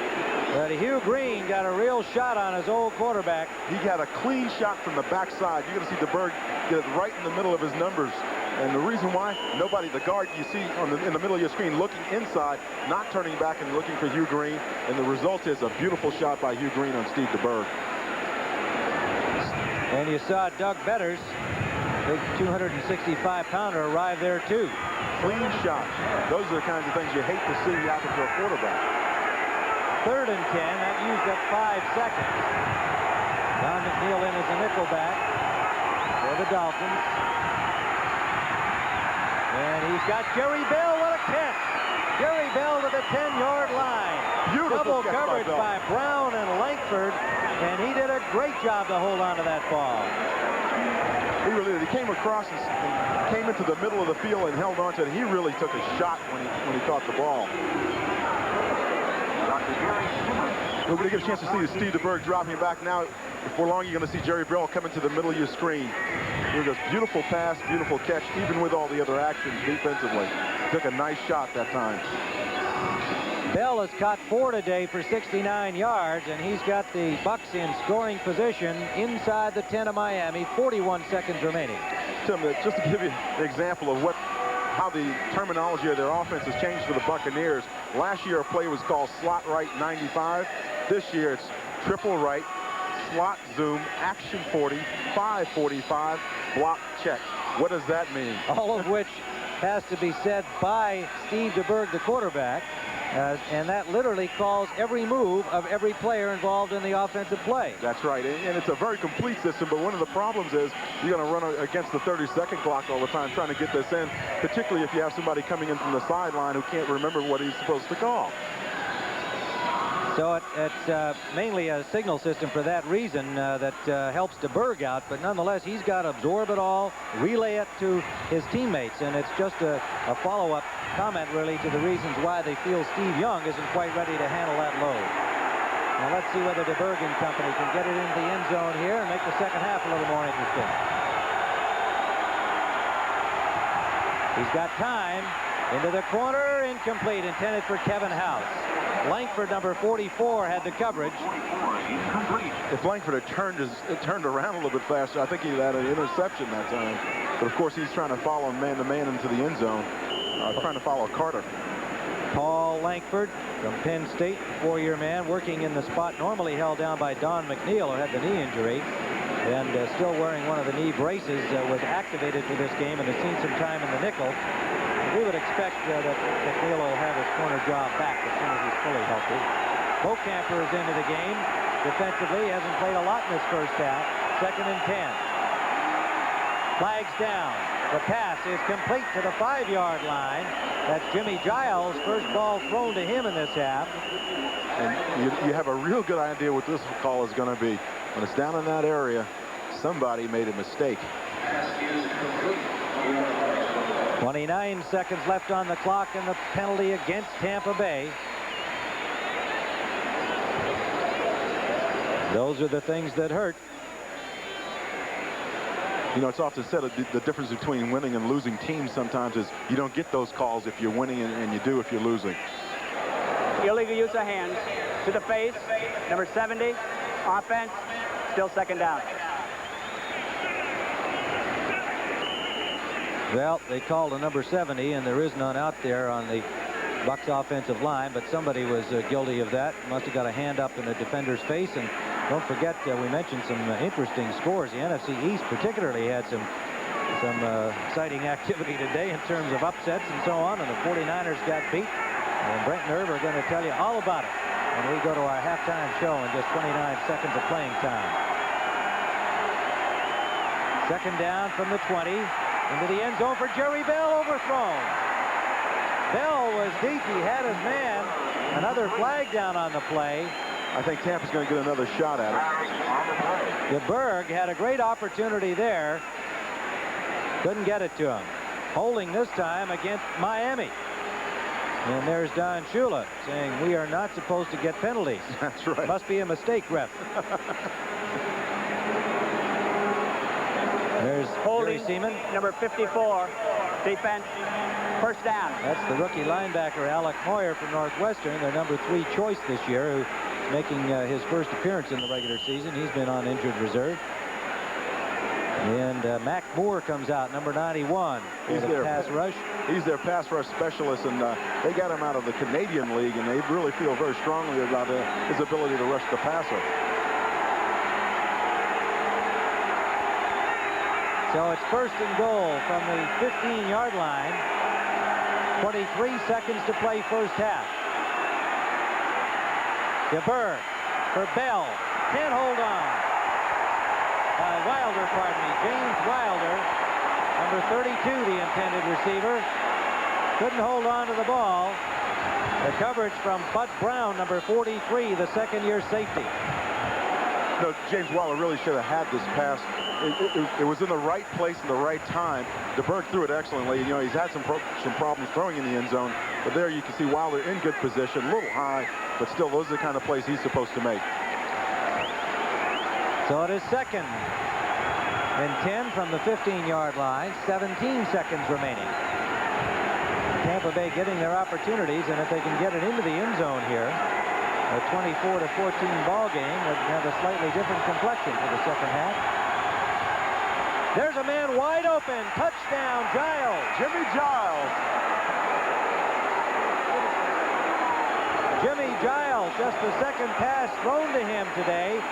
And he was wide open, a defensive error in the part of the Miami secondary. Giles with all kinds of real estate to work with. Well, somebody had to blow coverage on this because he's too wide open. He delayed a little bit, and then he got out there wide open. That's a mistake by someone, and believe me, Shula's going to be on that. Happy for Jimmy Giles, though. Igwebuike comes in for the point after. the Tampa Bay fans can take heart because the margin with that point has now been reduced to 10. 12 seconds to play in the first half. And the Bucs went 68 yards in 9 plays. And DeBerg, with 8 passes, took it to the airwaves, and finally it paid off on the strike to Jimmy Giles from 15 yards away. Now, this is really going to make things interesting for that second half, Tim.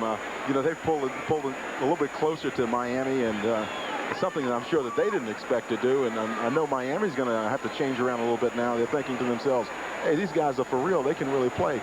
They may be one of the best 0-6 teams in the league. Well, that was kind of the consensus of the Miami players we talked to. They said, looking at the films all week, especially defensively, said they don't look like an 0-6 team. And I think everybody around the league agrees with that. Their personnel is better than it's been playing, and they've been mainly hurting themselves with miscues, penalties, mistakes, and so on. And at some point, you start putting things together. It's the kind of team that could easily win their next 3 or 4 if they could get the first one. They could wind up winning several in a row. And that's got to be on Don Shula's mind. You know, he says, hey, look, we don't want to be the first. That's right.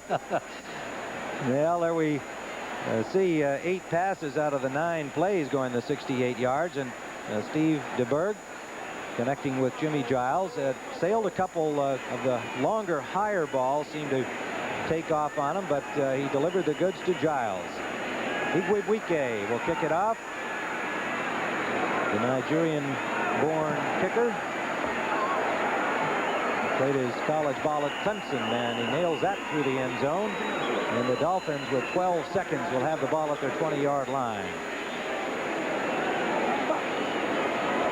You know, there's a funny story about Igwebuike in that he was brought over here by Tampa Bay's former kicker, and both of them ended up at Clemson, and now he's taken his job.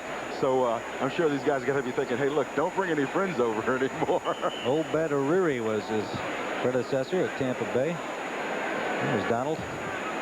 Delightful young guy.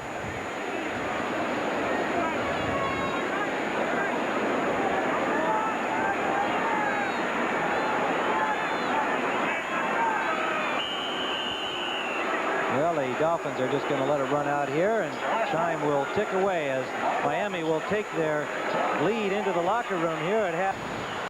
At the Orange Bowl in Miami, the Dolphins leading Tampa Bay 24-14. Just the 3rd time these teams have met in regular season play, and they're 1-1 in the last game between the two teams in 1976. The Dolphins won that 23-20. Now look at this first half here, Dan, because really you've got a pretty even game going here in every category, even including the time of possession, a 3-minute advantage there for the Dolphins, but 190 total yards to 175. The Buccaneers able to move the ball, part of it in that last possession. Granted, the turnover cost them 3 points, and the partially blocked punt in which the Dolphins went in from the 48-yard line of Tampa Bay in their first possession. But really, I think the difference so far has just been a very consistent offensive display by the part of the Dolphins. Not so much in yardage, but in their ability to strike. And that's right. Well, see, they take advantage of every opportunity, at least they have in this game, and that's really the key. Igwebuike again knocked it through the end zone, wind assisted, and so the Dolphins will start from their own 20-yard line to begin the second half. Dan Marino. Some last-second instructions from Don Shula, and John Sandusky comes onto the field. You know, the impressive thing about Marino today is, you know, he's getting back into that form that he likes to be in, where he's throwing strikes and he's looking really crisp when he lets the ball go. Well, yes, and again, those stats, as good as they are, include 3 drops. So he'd be really having a hot afternoon if they'd hung on to those. Nathan and Hampton are the running backs to start the second half. And then a quick pass out to Tony Nathan. Nathan dropped immediately by David Greenwood, the safety, a pickup of about 5. I was just so impressed talking with Dan Marino yesterday to try to find out if maybe his head has been turned a little bit by all of the fame and glamorous Miami. And, you know, he's really quite a remarkable young man, just 24 years of age. He's got a corporate empire out there with endorsements and so on going for him, and taking it all in stride and very realistically saying, hey, when you're a quarterback on a winning team, those things happen for you. When you're not on a winning team, you're not playing well, they don't. That's just the truth. And he's absolutely right. Davenport, number 30, the rookie fullback, got over the 25-yard line. Pickup of only about a yard. A buck is down on the play. Looks like Ron Holmes. Holmes, oh, no, maybe not. It's Jeff Davis, the injured player. Holmes made the tackle on the play. And Jeff Davis had been bothered with a sore shoulder, and I'm not sure what this injury is. Now remember, they lost Brantley for much of the first half. He went down with a hip injury. And those are their two starting inside linebackers, and two darn good ones. You know they can't afford to lose any more people. You know, if you're already in trouble in losing, and now you have some of your key people go down, they've really had to, start this season without Leroy Selman and Mark Cotney. So we have college football for you next Saturday. Ohio State, the Buckeyes, against the Minnesota Golden Gophers. Lou Holtz has really got everybody excited up in Minneapolis. I was up there last week during the NFL game, and there's a lot of college football talk with the Minnesota Golden Gophers. 5-1 along with Ohio State in the record department. The Buckeyes beat Purdue yesterday, and Minnesota beat Indiana. Carl Morgan comes in defensively. Two defensive backs on this 3rd and a long 4 for Miami out of the shotgun. Marino with time. Up the field to Rose. He's got the ball and falls down at the 32-yard line. Joe Rose, the tight end, had everybody beat, but he couldn't keep his balance, or he had nothing but real estate in front of him. You're going to see Tampa coming with a 4-man rush for the first time today, really. And Marino gets hit late, but he lets this one go right down the middle, and here comes Joe Rose with a nice catch. Good yardage. And David Greenwood trailing far behind. Rose trying to keep his balance there to try to get churning toward the end zone, but just couldn't stay up. I saw Duper teasing him a little bit. He's probably saying, hey, you need a crutch out there or something. Joe Rose, 6-year man from California. All right, the Dolphins, 42-yard gain. First down at Tampa's 33. Lots of time for Marino. Pass for Clayton complete. John Holt on the coverage. Mark Clayton with a first down inside the 15. Holt's trying to act like, hey, didn't I knock him out before he caught the ball? But it's his actually, Holt's momentum took him out of Mark Clayton out off the field. So he turned his back. He had him turn. As soon as the defensive back turns that way, then you break out. He can't react fast enough to get back before the ball gets there. The whole idea for receivers is as soon as you can get that defensive back to turn his hips and start running, you've got it. Good catch by Clayton. And a first down, Miami, inside the 15 of Tampa Bay. Opening moments of the second half. Little mishandle on the play, but a good recovery and breaking to the goal line. Stopped at the 1-yard line, Tony Nathan. Tony Nathan saying again, give me that foot. That's all I need to get in the end zone. It was a great play. Actually, Dan Marino didn't get the snap very cleanly, but when he did, he made the adjustment. That's a sign of a good quarterback. See, he's still got it back up to Nathan. Nathan hits inside, bounces out, keeps his balance, and he's gone. But again, he just needs that last couple of inches. Morgan and Randall come in defensively. The ball is just outside the goal line. And the Dolphins, again, in their first offensive possession, as they did in the first half, about to take it in. Jeff Taves has joined the offensive line, and diving into the end zone, Tony Nathan.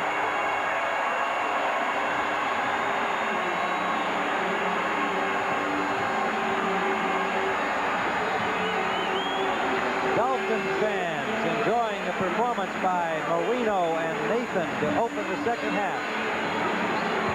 We're going to get a chance to see Tony Nathan go airborne again. Marino with a handoff. Beautiful airborne shot. Here he goes. Air Nathan over for the score. I know he's really pleased now. He finally got that last little foot.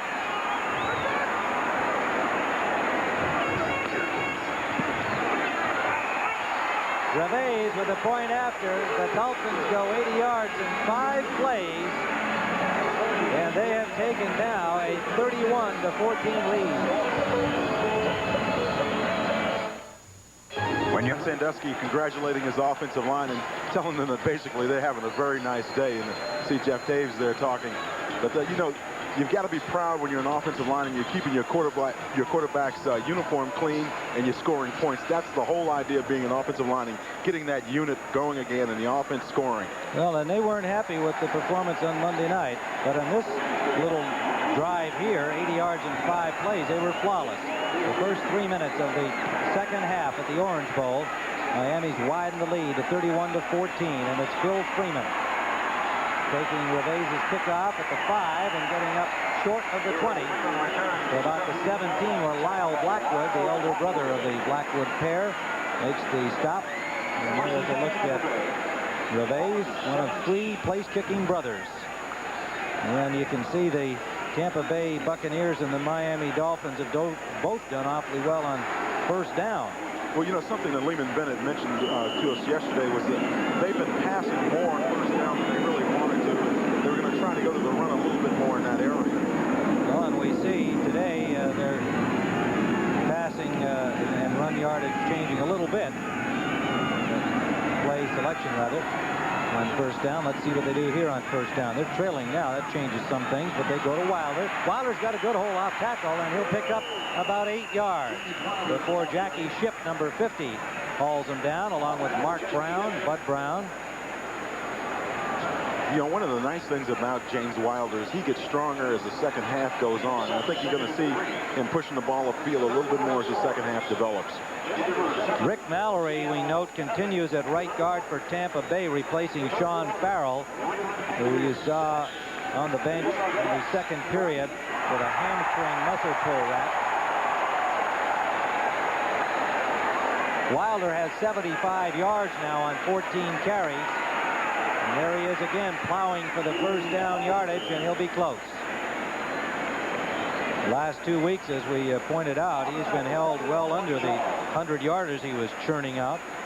He had 49 against the Rams and only 29 against Chicago 2 weeks ago.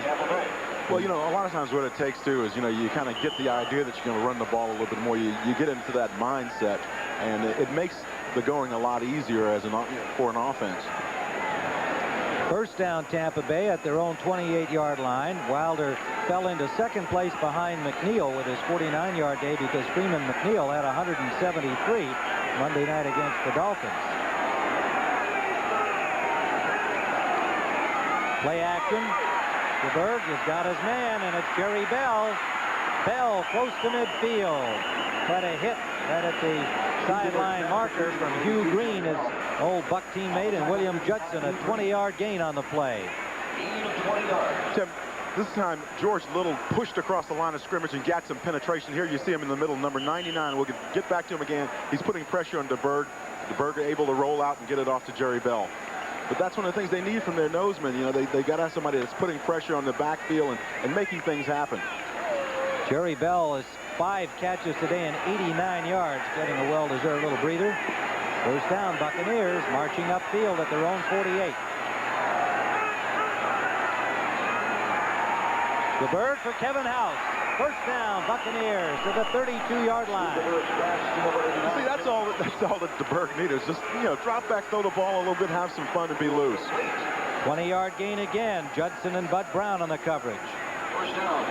Again, he's throwing it to that outside area on the numbers, and that's going to be open because those guys are dropping back in those zones.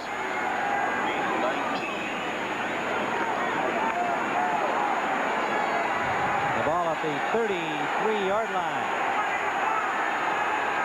of Miami. Calvin McGee in the lineup for Jerry Bell. They give it to Wilder. Wilder's got blocking. Takes it wide right. Flag is down. Wilder gets close to the 25-yard line. Glenn Blackwood, number 47, on the stop for Miami. Let's see who the infraction is against. You know, they're going back to that counter play again, pulling the backside guard and tackle. It's the favorite of a lot of teams in the league now. But you just can't afford to have these kinds of penalties down there on you, though.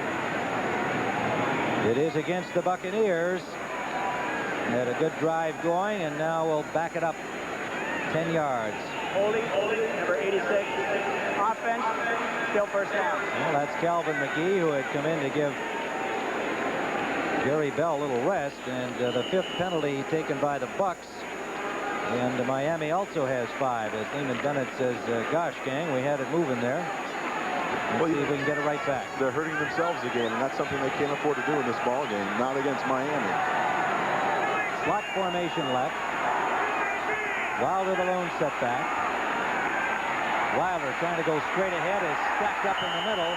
Jackie Shipp, the linebacker, number 50, the number 1 choice from Oklahoma last year. Chuck Studley, their defensive coordinator, calls him the key to the 1985 defense of the Miami Dolphins. That's quite a tribute, and certainly puts a little heat on a second-year player, but the younger guard of the Dolphins certainly represents their future, and Baumhauer hurt, hasn't been able to play yet. These young guys have got to deliver. There's Studley. There's Chuck Studley over there. He's saying, hey, guys, great job. Just make sure you stop him again. Actually, what happened on that play was George Yarno was pulling from the backside, tripped going through the hole, and everybody stacked up on him. Beaucamper has come in. He's been used sparingly with his injuries. There's Jimmy Giles. He's open. Giles, what a move. Giles, touchdown. Across the plane, touchdown. Jimmy Giles. Yeah, that fumble, that won't matter. He was in the end zone. What a play by Giles, and there's Steve DeBerg saying, thanks, pal, I needed that. The Jimmy Giles limo service. That's right, he drove the limo right into the end zone. So the Buccaneers refuse to quit. You see DeBerg dropping back, and Giles is wide open, splitting the seam down the middle again. The linebacker can't get there. Nice move, and he's able to avoid a couple of tackles. That was Blackwood. Glenn Blackwood, he carried into the end zone. He saw that end zone, and Steve DeBerg saw him go in. DeBerg high five. It looked a little low to me, though. Igwebuike has the point after for the Buccaneers. And so with 8:15 to go here in the third period, the Dolphins 31, Tampa 21. The football twice to this young man. Both times he was in the end zone. Jimmy Giles, 39 yards for the score, his longest catch of the season, and the first touchdowns he has scored so far this year for Tampa Bay. Hasn't received a whole lot of pass catching action, and told us yesterday he was ready to get a few. Well, was he ever? A bouncing kickoff from Igwebuike is taken by Hampton. The rookie gets out over the 20-yard line and is stacked up there. And we see the Bucs went 82 yards in 6 plays. 3 runs by Wilder, 3 passes by DeBerg, using up 3:45 on the clock, and they're back to a 10-point deficit. There is no quit in these Buccaneers despite their record, and we keep talking about Bennett's attitude. It has been transferred to his players. We talked to any number of them yesterday. They don't feel badly about themselves. They feel bad about the record, and there's a distinct difference. That's right, and they're really showing it today, I think, second half. Dan Marino has been the hot man for the Dolphins. We've been going up and down the field here. 2 consecutive series for touchdowns, one by Miami, one by Tampa Bay as we opened the third period. Tony Nathan picked up about 3 yards on that carry. Ron Holmes on the tackle. You know, Dwight Stevenson must be doing a heck of a job, because we really haven't heard from David Logan today. You know, they're both Pro Bowlers and all of that, but it's amazing that, you know, we actually haven't heard Logan's name called very often today. There's Stevenson. And as I said, there's a pair of them who are getting to know each other very well this afternoon. They each said good things about the other guy. They knew they were in for a tough battle here today, and I guess we'd have to give the edge to Stevenson so far. Larry Cuban has come in at linebacker for Jeff Davis, who's out with an injury, and of course Brantley left back in the second quarter, and Cecil Johnson is working in his spot. So the starting linebackers of the Bucs are both out. A delay on the field here from the officials, and now we're ready to play. 2nd and 7, Miami. Clayton in motion behind the ball. Again, time, and a first really bad pass that Marino's thrown all day. Well, try to get it to Clayton. This time Dan Marino had what they call an M&M blitz. The 2 inside linebackers shooting the holes that they're standing over the guards. Both of them came that time and had a little pressure inside. Cuban and Johnson were the rushers. Denver leading Seattle 10-0 in the third period. The Seahawks been a little up and down this season. They're at 4-2. And the Jets in New England, this of interest to the Dolphin fans. They're tied at 6. An interesting struggle when you consider the offense the Jets showed on Monday night against Miami. They've only got 6 points so far. Looks like Marino maybe calling an audible on this shotgun play up the middle to Joe Rose. First down, Miami near midfield.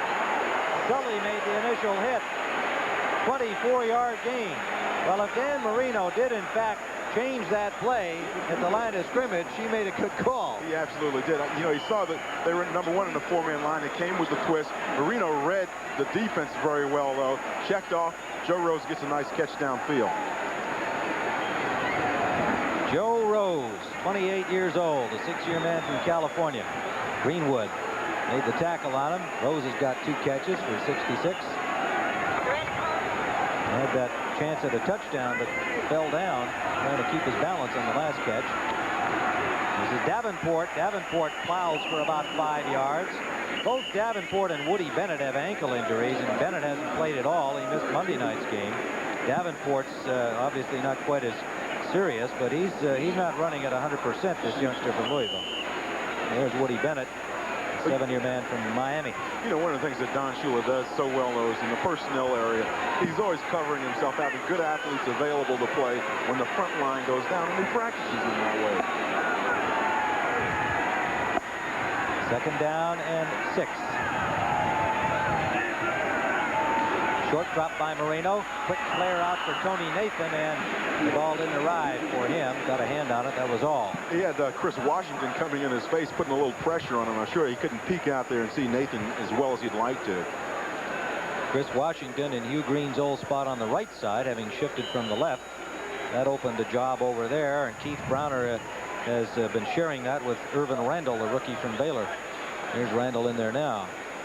You know, sometimes when you lose a great player like Hugh Green, everybody pulls together and makes the defensive unit a little bit better.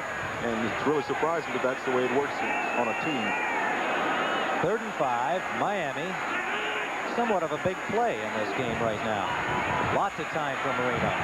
He's got his man and a 1st down. Johnson made the tackle on Nathan, but Nathan made sure he was over that marker when he made the turn to catch the ball. And so the Dolphins keep the drive alive with 5:35 remaining, 3rd period. You know, Dan Marino almost looks like he's playing sandlot. He's back there, he's pumping the ball, got plenty of time, got all day really to throw. Finds Nathan over the middle open. Beautiful play. And now you see David Logan against Dwight Stevenson. Dwight's manhandling today. Dwight's a very, very strong center and very active for a center. Woody Bennett in the backfield, Jensen in at receiver. They give it to Hampton. Hampton got a good block, and Hampton tears upfield to the Tampa 27-yard line. Ivory Sully made the tackle. And here's Hampton coming, Lorenzo Hampton coming right at you out into your living room. Roy Foster around on the sweep. They didn't go outside, as you saw Taves running outside. He decided to tuck it up in, saw the hole develop inside, and was able to make good yardage on the play. 11-yard gain, and Woody Bennett, his ankle may be a little too sore to run with the football, but he got far enough to throw that block on Irvin Randall that sprung Hampton right on the corner. 1st down, Miami driving again. Out to Clayton. Clayton trying to shake loose from Holt, can't do it, but he'll be about 2 yards short of another Miami 1st down. He's got Holt a little gun shy now. You see every time he's driving at Holt, you know, he's starting to take off a little bit and turn his back, and then he's, you know, Clayton's just making a break off of that, and he's wide open. Clayton has seen a lot of double coverage in the first 6 games of the season. I know he misses his buddy Duper, though. 4 catches today, and he's now up to 31 on the season. Marino for Hardy, incomplete. You know, one of the things that Tampa's doing in their secondary is they'd like to go number 1 with a double on Clayton, but if there's a shift in the offense or something, they're rotating the secondary around, and you'll see the safeties coming up on the strong side. And that's one of the things that's been working for them a little bit this afternoon. 3rd and a long yard. Marino, 18 of 26 so far with 2 touchdowns, has not thrown an interception. Ball at the 19-yard line. And again, a key play here for the Buccaneers, particularly. If they can stop the Dolphins, they can stay in the football game. And timeout is called by the Miami Dolphins. So Dan Marino didn't like something he saw. And he'll come over and talk it over with Shula, which indicates they feel it's a big play. We'll be right back.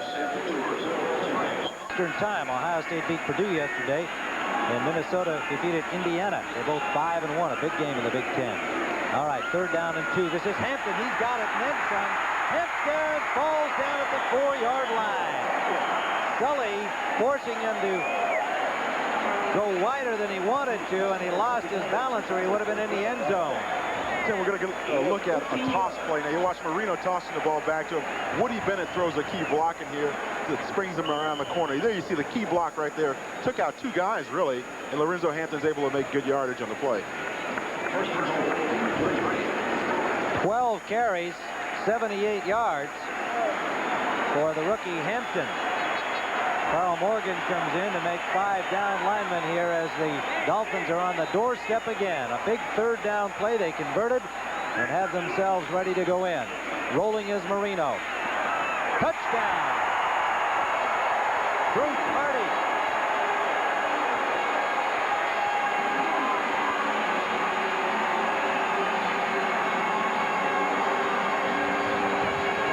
It's been a shootout in the Orange Bowl. They're taking turns marching it down the field for touchdown. You know, Dan Marino's there.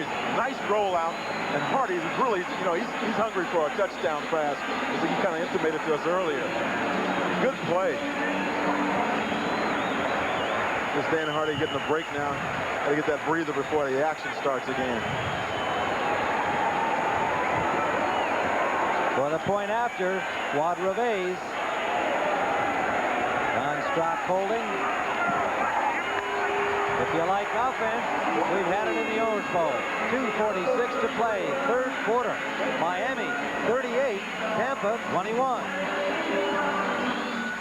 Out for last year, that's the middle really of around the knee area between the thigh bone and the shin bone. And he practiced earlier this week with a brace on, but I guess they just felt he wasn't ready to go. And you can see Bowser has a great big huge looking ankle. That's because he wears this semi-cast on it. But they really missed those 2 guys. Duper, in his case, he'll probably be the last move that they'll be able to make, getting somebody back from injured reserve without having them clear waivers, since they took 3 men off for this game. On the kickoff, Freeman took the high, short kickoff by Reveiz and gets it out to the 34-yard line of Tampa Bay. Robin Senline made the tackle, a former Minnesota Viking linebacker. And the Dolphins went 79 yards in 10 plays, 7 of them passes. Another injured Buccaneer is down, and that is Leon Bright, the return man, number 29. He and Freeman are the punt and kick returners. And, you know, Leon Bright is one of those kind of guys that's really valuable to a team, because you know the service that he does for them catching those punts and whatnot. He's the kind of guy that you really can't afford to lose in a game like this, because you need every yard you can get at this point. Well, and defensively, they've already lost Brantley and Jeff Davis. They're 2 starting inside linebackers, really the heart of that 3-4 defense. And offensively, they've lost Sean Farrell in this game, probably their best offensive lineman, and they've got Rick Mallory in his spot. So today has been devastating for the Tampa Bay Buccaneers in the injury department, as if things have not gone badly enough for them in terms of the non-victory department. A reminder as they attend to Leon Bright that our football action will be followed by 60 Minutes. And then Murder, She Wrote, Crazy Like a Fox, and Trapper John M.D. Things have cooled off here in the Orange Bowl, and that's the reason. And there's Bright on his feet, we're happy to say. And see, things have cooled off as they start these games at 4 o'clock on some of these real hot weather days in Miami. And by the second half, it's really quite pleasant, as it has turned out to be this evening. I love the way those palm trees move in the breeze, Tim. Just thinking 2 more months, I'll see up north of snow. You want to move here? Well, I don't know. All right, 1st down. This is Wilder. Wilder shakes off 1 tackler and then is snowed under. George Little, the rookie from Iowa. Mark Brown, the linebacker, number 51. Little getting all of the action on the nose, or most of it today, because of the injury to Kim Bokamper's neck and ribs. Mike Charles has moved over to the right side. He practiced there all week. Bokamper has been in, but not on a regular basis. Mike Charles is called the minister of enthusiasm for the Dolphins, and as you can know, you know by our conversations with him, he's quite a guy. Yeah, he said, I don't really care to practice against Dwight Stevenson every day either. He said, I had to get ready against Stevenson all week, and then had to face Webster of Pittsburgh, Mike Webster. He said, that's a tough week's work. I'm telling you. Play action to Berg for Giles. Giles with a first down for Tampa Bay inside the 50-yard line. Bob Brodzinski made the tackle. So these Buccaneers just refused to lie down. They've been scoring points. They've got 3 touchdowns. 12-yard gain on that one to midfield. DeBerg did something very nice that time on the play action. When he comes through and he fakes the ball to the halfback, he sets that ball on his hip so the defense can't really read whether or not he's carrying out a fake or he's really got the ball. That sets up the play action, and that's how come they were open.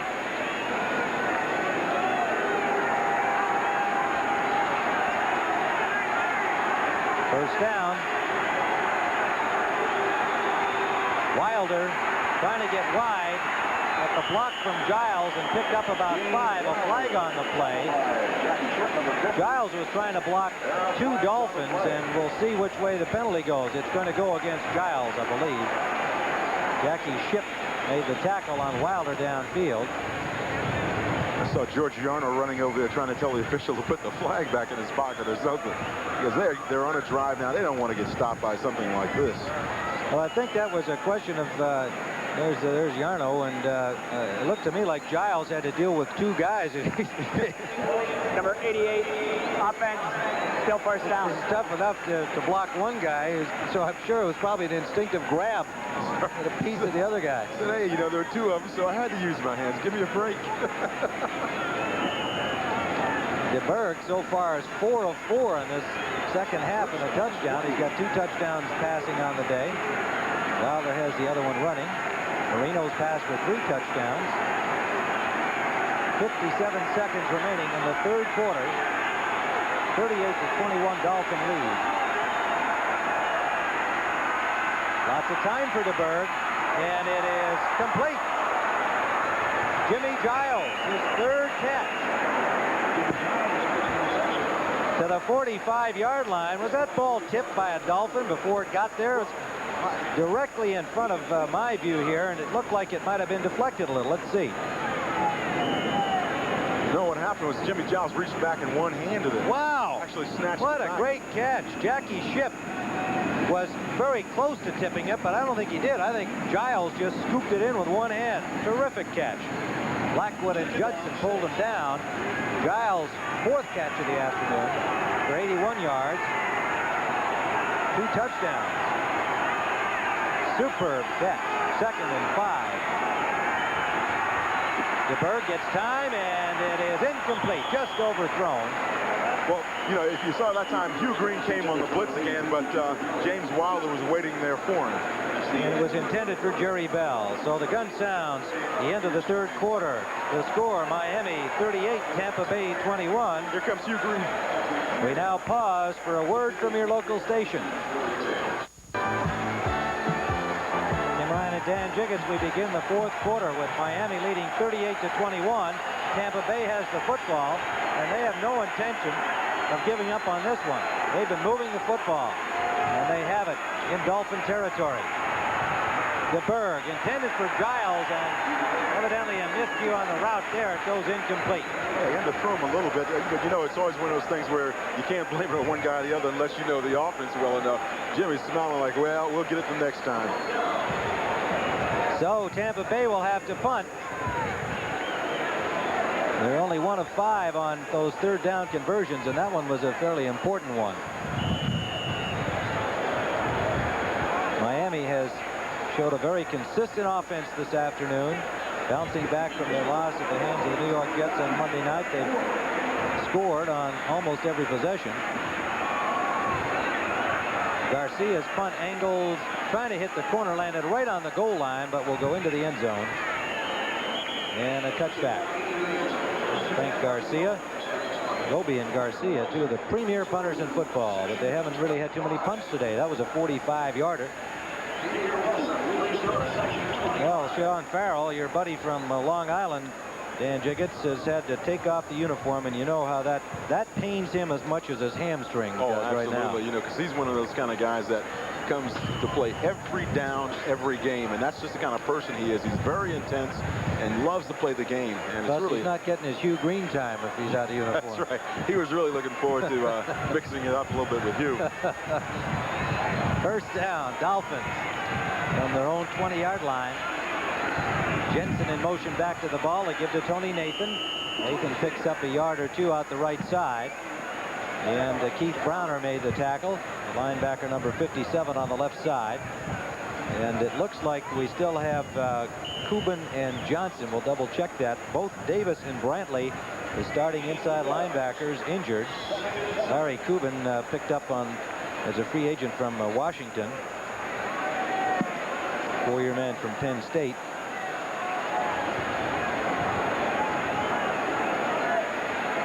And it looks like what they've done now is to use Randall, Washington, Johnson, and Browner as the linebackers. And a loose ball. Let's see whether Tampa Bay, yes, Tampa Bay came up with a turnover. Tim, what may have happened that time is Marino looked like he was checking off. He looked over the defense, may have checked off, and somebody missed the snap count. John Cannon came up with the ball for Tampa Bay, and they usually give them away. They're glad to get one. Don Shula's not so pleased. As here, you're going to see on the exchange, the quarterback exchange, he started to pull out before the ball was snapped. He couldn't get back down to Dwight Stevenson to get the ball. Well, you know, through 3 quarters, there has not been a big statistical differential. 323 yards for Miami, 297 for Tampa Bay. The difference is just on the scoreboard. And that interception by Hugh Green getting them a field goal, and the tip punt setting up their first score. Otherwise, Tampa Bay has played them pretty evenly, but that's been the story of Tampa Bay all season long. And Wilder is dropped for a loss. Little and Jackie Schiff come pouring in. That's kind of unbelievable to see somebody George Little's size catch James Wilder, but he came across, made good penetration on the play, and that's why he was able to chase him down from the backside. Loss of 5, and Wilder with 79 yards now on the game. Will leave a 2nd and 15 at the 26. We're just underway in the final period of regulation time. Charles continues at right end defensively for the Dolphins instead of the injured Baker, with George Little, the rookie from Iowa, on the nose. Wilder is carried on every down, something that has been not uncommon for him this season. The pass intended for Giles. Giles seemed a little surprised to see the ball there because he had a chance to catch it. Yeah, he was a little involved in a push-off trying to get off and get into his route. And as a result, he had his back turned because he spent a little bit too much time into the route. And just turn around, the ball's already there. That was Hugh Green who had the coverage. It'll leave 3rd and 15. Giles with 2 touchdown catches already. And an interesting young man with a lot of things going in the future that he's already started during his football career. His limousine service is a big success in Tampa and St. Pete. And now he's into an optical shop. He's quite an entrepreneur. McNeil and Sowell come in defensively into the secondary along with Bill Barnett. Gerald Carter, Theo Bell, and Kevin House, 3 wide receivers. Another big 3rd down, some early movement. Whistles, flags, arm waving, all kinds of things going down there except any football action. It's always funny now. After this play, you'll always see the defense blaming the offense and vice versa. Prior to the snap, number 88, offense, still 3rd down. Jimmy Giles is the culprit, and Lehman Bennett shakes his head. Boy, we get something going, we come up with a turnover, and we wind up going backwards. You know, when you get a penalty like that, if you're in the offensive huddle, a lot of times guys are trying to encourage you and say, hey, look, no problem, we'll get it back. Because they know if you let it sit on your mind and it will hurt you in the next play, you can't let it go then, and you're not able to concentrate on the next set of downs. Well, they had the ball at the 21-yard line of Miami following the fumble recovery by John Cannon, and now here they are, 3rd and nearly 20. But he finds an open man, Carter down the sideline. Danson can't stay in bounds. He'll be close to the 1st down marker near the 10-yard line. Let's see where they spot the ball. Gerald Carter was so close to going all the way and scoring. It's just a shame he couldn't keep his momentum. It's a shame he couldn't keep his momentum inside the field instead of off the field. First down, however, 22-yard gain. It was a nice look. Gerald Carter, unfortunately, is not, I don't think he's on this replay, but anyway, he came down, broke across. Here he is now just in the bottom of your screen. He's going to come across, cannot keep his feet in bounds, but an excellent play because of the blow. He couldn't stay in bounds too long, but it was a nice play. He got some good yardage out of it. It was Don McNeil who forced him out, but the Buccaneers first down in scoring territory. Pitch out to Wilder. Wilder with blockers, turns it upfield and picks up maybe 3 yards. Might have gone wider that time because he had 2 blockers working outside for him. Turned it upfield, and Hugh Green and Jackie Shipp combined to stop him. Don Shula does not look very relaxed about things. There's a lot of time left in this game, 12:36. I don't think he's too comfortable right now. You know, you make a turnover. That's their first one today, by the way. But, you know, that kind of thing happens. And you don't know coming down the line, a team like Tampa is fairly explosive offensively. And you let them get that breath of fresh air, and you have trouble in your hands. Wilder backed up to 81 yards. Inside the 10-yard line. Second down, play action to Berg. Got a man in the end zone. Touchdown! What a catch by Jimmy Giles. His 3rd touchdown of the game and his 2nd circus catch. You see what I mean, though? You make a mistake sometimes. You can come back and you know, revive yourself after the mistake. Shula is really upset now, but this is Jimmy Giles. High fives all the way around. We're going to get a shot of Jimmy Giles breaking off the line. DeBerg with an excellent fake again. Those play-action fakes set him up very nicely. Gets the ball off to Giles, who's in heavy traffic, but he makes a great catch there for the score. Well, that's a terrific throw by DeBerg as well. It really was. And Igwebuike comes up with the point after, and we've got ourselves a football game again. 10-point differential, 12:08 to play regulation time. Miami 38, Tampa Bay 28. Over 100 years ago, Frederick Miller started Time with Dan Jiggets, and that touchdown by Jimmy Giles is 3rd of the game. The only other man to achieve that was wide receiver Morris Owens for the Buccaneers, also against the Miami Dolphins, and that was back in 1976. The first meeting between the two teams. They met again in 1982, and this is just the 3rd meeting in regular season. 10-point differential. Igwebuike, good kick. The wind has died down a little, and he got some leg in it. It's bobbled in the end zone by Hampton, who will now not even think about bringing it out. So the Dolphins will start from their 20-yard line. They hold the lead as the Buccaneers went 21 yards following the fumble recovery.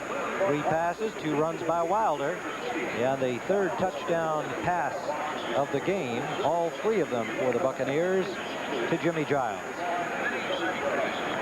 You see Dan Marino, he says, hey, look, we're going back to the air, fellas. So offensive linemen, get your pass protection shoes on, and my receiver's getting ready to run because we got to put some more points on the board now. Well, he's been able to march down the field almost at will, and he has 3 touchdown passes of his own. Marino has been super sharp. First down. Up the middle, almost picked off. Almost picked off by the linebacker Browner. Keith Browner, number 57. Great anticipation. He had that play figured all the way. Really, you know, one of the interesting things we're going to get to see here in a second is that these linebackers now have stopped dropping so deep. You see him in a quick drop, checks up, comes back, man-on-man coverage, and he almost gets the interception. He's had some bad luck with interceptions and things the last couple of weeks. That was Hardy, the tight end, the intended receiver. Yes, he dropped that one last week against the Rams. It went through the end zone, turned into a touchback. They lost possession, and that was a real tough break. Inside handoff.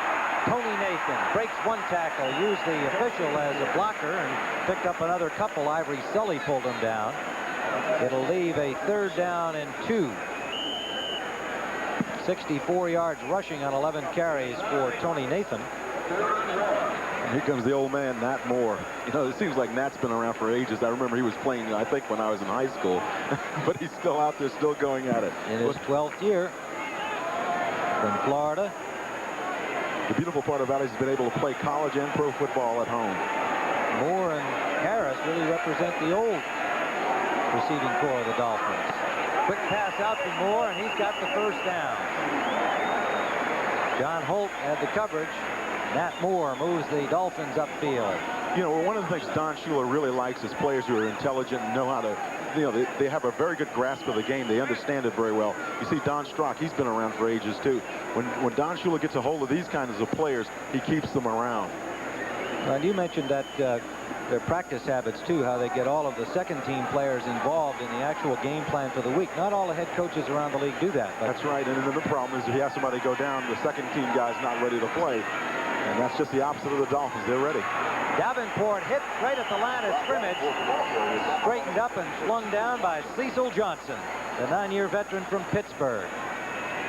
One of the old-timers on the Bucs team going back to the early days, signed as a free agent in 1977. Buccaneers are in their 10th year. You know, Cecil's stock has kind of rose and fallen with the Buccaneers as time has gone by. I remember about 3 or 4 years ago, he was a very hot linebacker for them, and you know, with all the changes and things, he's kind of moved around a little bit, but he stayed in there, stayed tough. Oh yeah, he's a great team player, and that's why he's there. 2nd and 11. Marino, it's tipped and intercepted. Castile out of bounds inside the 40-yard line. Cecil Johnson got the tip on it, the man we had just been talking about. And Jeremiah Castile comes down with it. So Tampa Bay now is throwing a mighty scare into the Dolphins. You know, one of the things that happened was that the defensive line at Tampa Bay ran a stunt. You'll see that in the middle of your screen. You see Logan come around, and suddenly somebody's in Dan Marino's face. He got a hand at the ball. Cecil tips it, and here comes Jeremiah Castile with a tipped interception. Nice play. He kept his eyes on the ball and kept tapping it around until he got a chance to get a good grip on it. And there's Cleveland Green chasing him out of bounds. So the Buccaneers first down at the 38-yard line of the Miami Dolphins. 10:25 still to play, 4th quarter. Dolphins by 10. The crowd comes alive, exhorting the Dolphins defense. Play action. DeBurr complete. Jimmy Giles, first down, Miami, 27-yard line. Mark Brown on the tackle, number 51. Hey, Tim, this joint is jumping now. No one expected this, I don't think, here in Miami. You see DeBurr dropping back. He finds his favorite target for the day, Jimmy Giles. He's having a heck of a day with 3 touchdowns already. He's staying very active. The ball at the 27 of Miami. The lights are on at the Orange Bowl. And you see the tight ends have been the big action receivers for Tampa Bay today. Wilder, he's got a hole. Wilder gets about 6, maybe 7 near the 20-yard line. Hugh Green and Mark Brown on the tackle. You know, one of the things that's really kind of uplifting about the way the Buccaneers are playing is that, you know, a team that's 0-6 and they could have gone down to 2s after the first half. They came back. They have a lot of heart and a lot of desire, and that's something that's really nice to see in a team. You know, and that goes back to Lehman Bennett and his coaching. It sure does. They've lost 3 starters in this football game, as we've commented. Sean Farrell from the offense and the 2 linebackers, Brantley and Davis. But they're playing to win. 87 yards rushing for Wilder. Wilder works his way through the middle and has the first down. Beautiful cut on the inside. Jackie Shipp pulled him down from behind. Well, you know, and it's a first down inside the 15. Everyone says about Wilder, he's the kind of back that can do almost anything. He's so versatile. Can go outside, has decent speed outside, and yet still can go in the middle with 225 pounds and make good yardage in the tough area right in the middle. 93 yards on 21 carries. He has been the only ball carrier on the ground. And the 2 coaches wondering what is left in a game that has had everything. 8:30 to play and counting.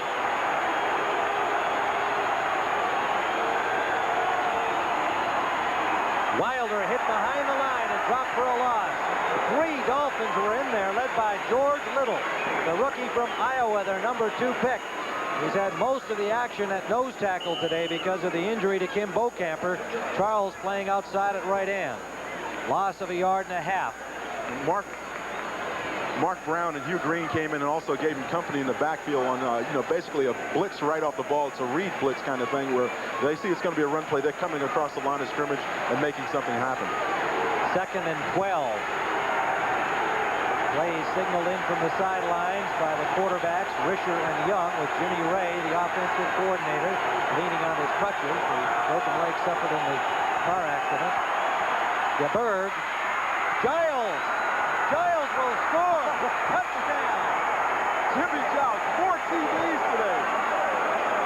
Giles juggled that ball, brought it down, maintained possession, broke a tackle, got away from Jackie Shipp and Glenn Blackwood, and takes it in for his 4th score. Jimmy Giles is having an unbelievable day. Breaks down, pushes off the linebacker Jackie Shipp, gets the ball, juggles it a little bit, and that probably helped him more than hurt him. Was able to avoid the tackle and take it in for the TD. Unbelievable day for Jimmy Giles. Well, he had tied the club record for touchdowns in a game. He now calls it his own. 4 touchdowns for Jimmy Giles, and we've got ourselves a football game.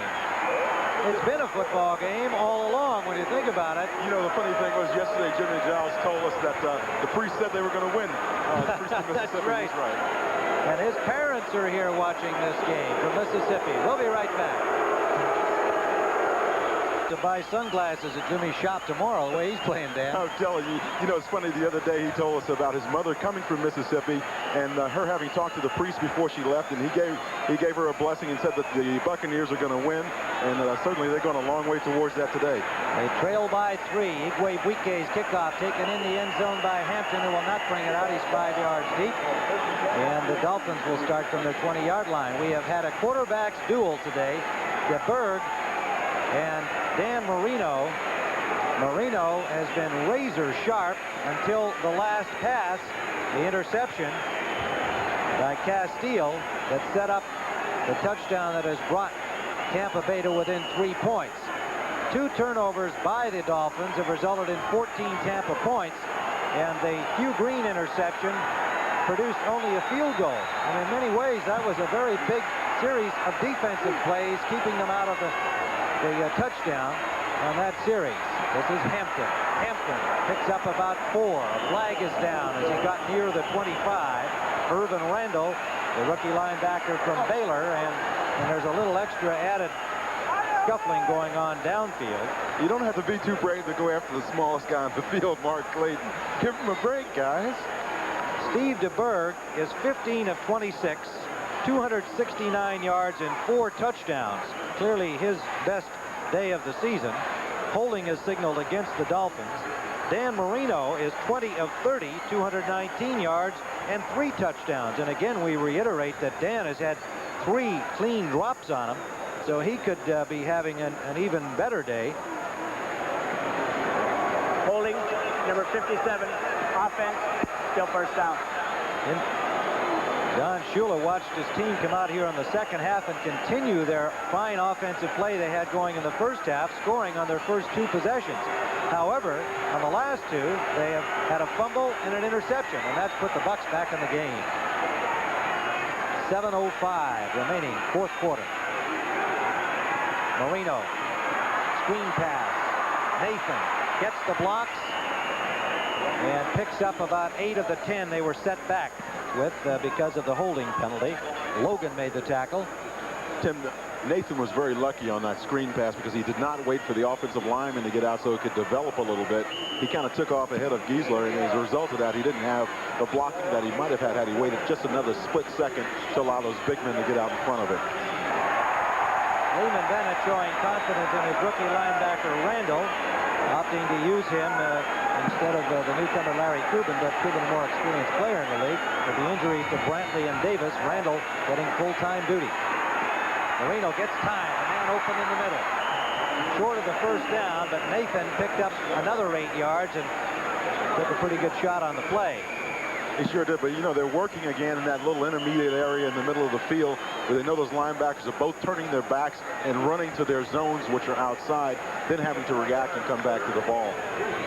It'll be 3rd and 3, 5:54 to go. Biggest defensive situation of the game for the Buccaneers. Dolphins are 8 of 10 on 3rd down. They've got Washington working inside with Davis, the Buccaneers do, with Randall outside. And the blitz is on. A flag is down. The pass complete. First down yardage for Miami. Nat Moore they got a free play that time. I think Logan was offside. To the 37-yard line. If that's the case, they'll take that gain. So the Dolphins have been able to be very consistent on those third down plays when they've had to.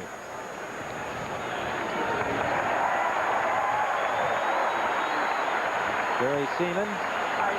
Defense, penalty decline. They didn't hear the call, but we're going to suggest that it was David Logan. A little eager to make the big play there because that was a big third down situation. So the Dolphins survive it.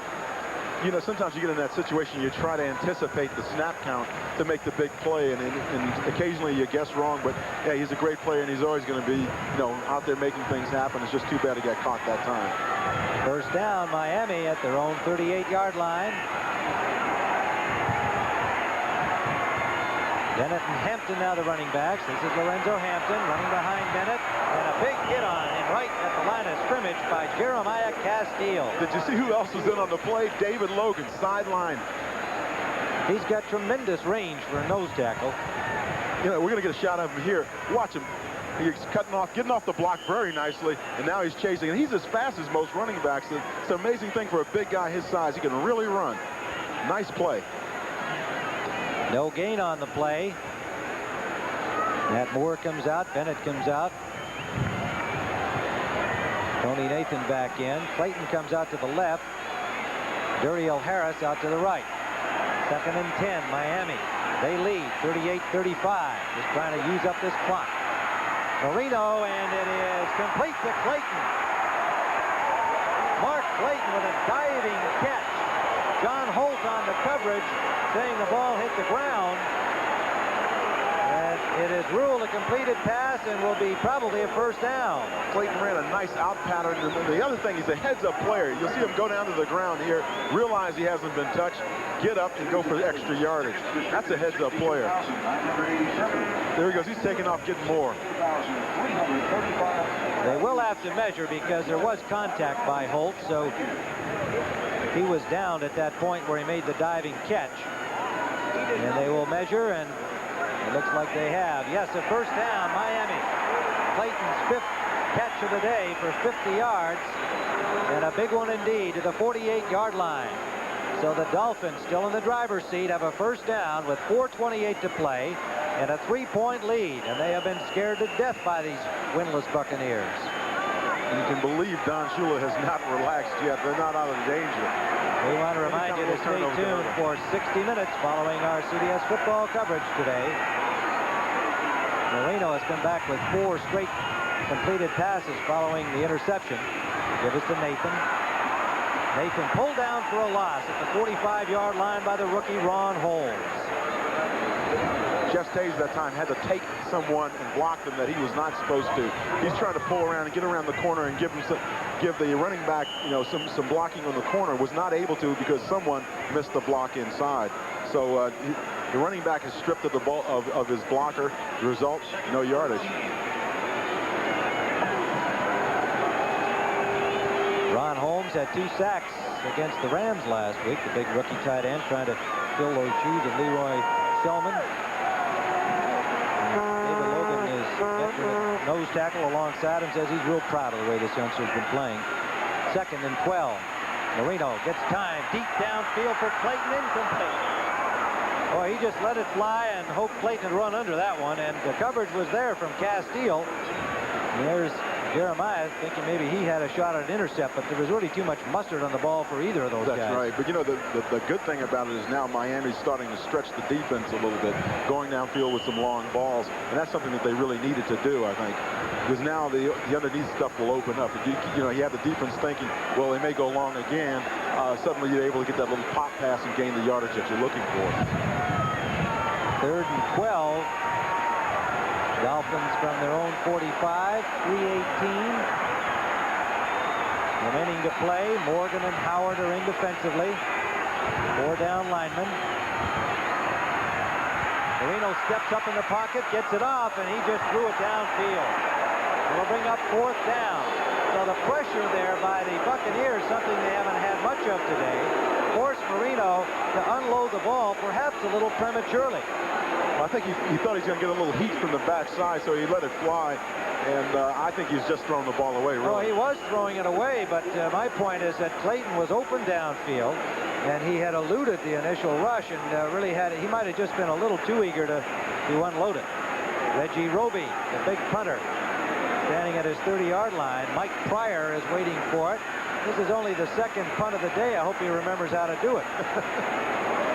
Dolphins have been getting the ball into the end zone or coughing it up. And it's not one of his best, but it's going to turn out to be pretty good. Inside the 10 for Reggie Roby. It's going to be spotted at the 11-yard line. So Roby does his job, and we'll be back with 3:04 left to play. Bennett, coach of the Tampa Bay Buccaneers, wondering if his team can go from their 11-yard line in the final 3:04 to at least get a tie. Don Shula saying, you know, we kept saying that this team is not an 0-6 team. On the other hand, don't let them prove it. They're not the Super Bowl champions. And here they are, leading by 3. They deserve to be in front. They have been the better team overall on the day. It's not a fluky lead they have by any means. However, they have been in a dogfight. And with 3:04 to go, this one is not over yet, and he well knows it. Well, you know, one of the things that happens is when you play those Monday night games, it makes it very difficult physically to get ready to play another game on Sunday. And I think that what may have happened with Miami is that, you know, they're a little beat up in a lot of different areas, and suddenly Tampa comes in and gets hot. What can you do? You know, you've got some problems. Well, Tampa Bay has been a team that has surrendered points in the second half. Leading 3 times coming into the second half, they have lost in their first 6 games. But here they are having a fine second half today. Nonetheless, they trail by 3. Wilder, no, good fake. DeBerg trying to find a man he'll take on. Steve DeBerg has a first down. Out to the 25-yard line, tripped up by George Little. Good fake to Wilder. At least he faked me, and I think a lot of the Miami Dolphins. A 13-yard gain. Well, now, DeBerg is not known as a scrambler. He wanted to throw the ball, but credit him, he got the first down. That's right. You know, see, again, you notice he put that ball on his hip, and the defense cannot react because they don't see the ball. They think that the running back has it. From the 24-yard line, first down, Tampa Bay. 2:26 and counting. Bell in motion. Wilder straight ahead. Breaks the tackle. Takes 2 people with him over the 30-yard line. A gain of 6. Jackie Shipp and Doug Betters, the tacklers for Miami. Timeout called by Tampa Bay with 2:10 on the clock. You know, one of the nice things Steve DeBerg did on that draw play, again, you know, fundamentals of being a quarterback, he held that ball up so everybody thought it was a pass, dropped back and set it up nicely. Well, this has been a dandy. We'll have more of the same next week. Doubleheader Sunday on CBS Sports. The early games include Minnesota at Chicago and a big one in the NFC Central, the unbeaten Chicago Bears. And then Atlanta, Dallas, Green Bay, Indianapolis, Washington, and Cleveland are the games you will see. Check your local listings to see which of the games you'll be watching. And then the doubleheader game, San Francisco 49ers and Los Angeles Rams. The Rams unbeaten with another victory today. The 49ers slipped once more, losing to the Detroit Lions. So the troubled Super Bowl champions take on the arch rival Los Angeles Rams. You've got to believe San Francisco is hurting now. You know, they're with L.A. being that far out in front, it's going to be very difficult for them to win the division if they are ever able to. And the thing that they've got to start thinking about now is a wild card berth. Well, it's an amazing thing this early in the season to be talking about the wild card possibilities for the Super Bowl champion, but there it is. Atlanta got into the victory column today in that Western Division of the NFC. And with Detroit moving to 4-3, Minnesota's moved to 4-3 on the NFC Central to make things a little more interesting in there. Some of the later action involving the AFC teams. This one was a close battle, still is obviously, but it was a field goal kicking contest into the 3rd period. New England now in front of the Jets 20-13. So the Jets suffering a little from the Monday night flaws. Denver in front of Seattle 10-7 in the 4th quarter. Second down. 4 to go. 30-yard line of Tampa Bay. 2:10 to play, regulation time. James Wilder. Excellent defensive play. Doug Betters, the left defensive end, number 75, just came sliding out there. And with help from the linebacker Brodzinski, they gave Wilder nowhere to go. The 2-minute warning has sounded. Miami leads by 3. Donald Igwebuike, no doubt thinking about the opportunity he hopes to get to send this game into overtime. He is 10 of 14 in the field goal department. He could well be the man of the hour. His teammates have to do something first, and that's get it down the field. They have a 3rd down and 4 at their own 30-yard line.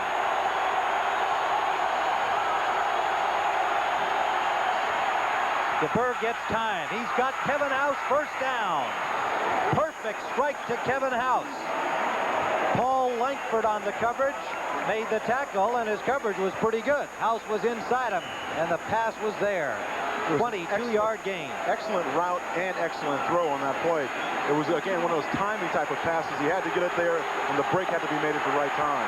For the Miami 47. DeBerg has a man open, complete. Kevin House again with another good catch, and Judson on tight coverage. Another 22-yarder. Boy, is that textbook. OT, Tim, OT. Well, don't count your chickens.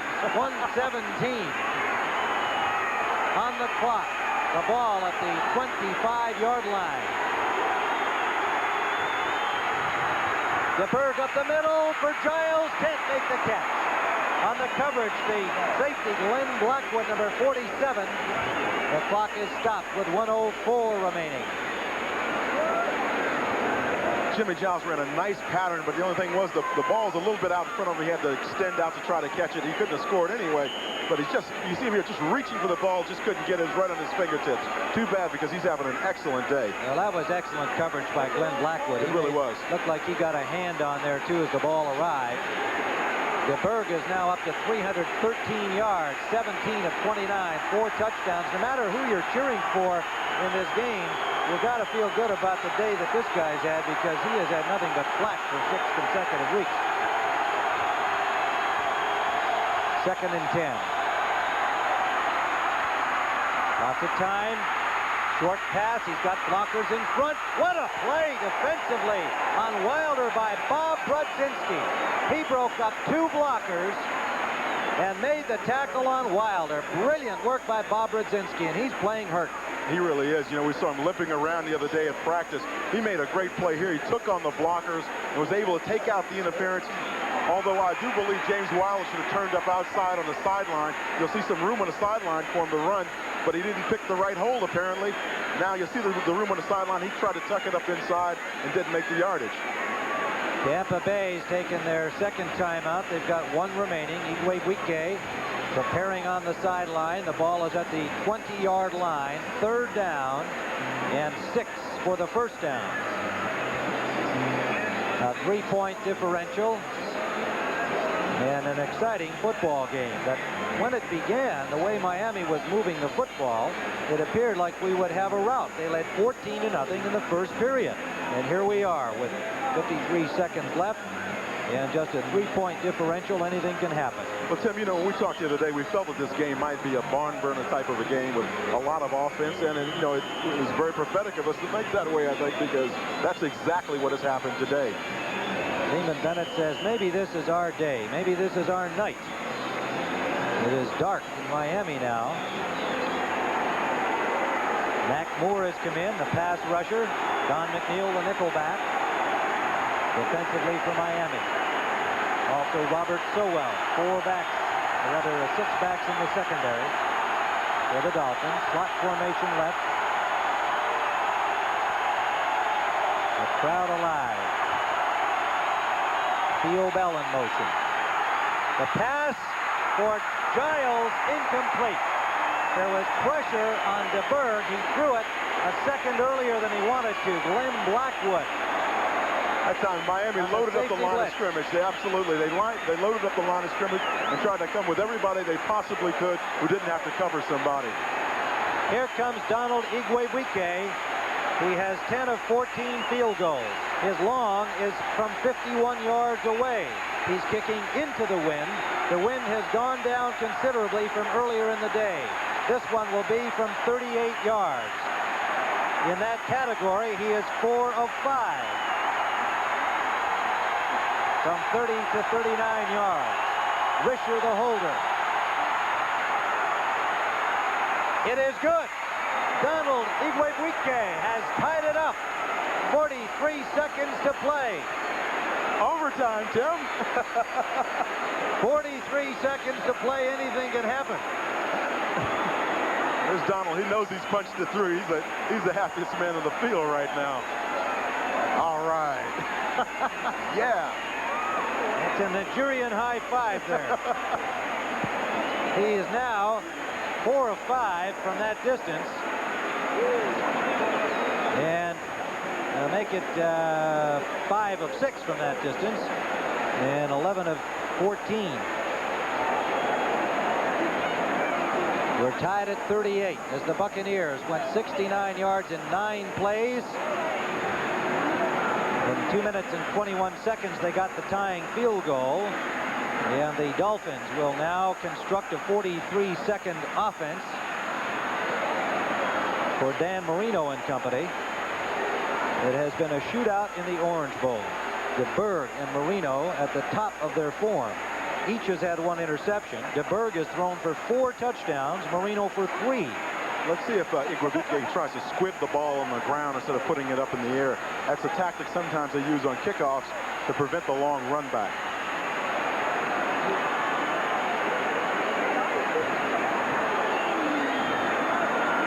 He went for it. It's coming down at the 5. Hampton nearly broke loose. Got out to the 28-yard line. Relatively good field position for the Dolphins.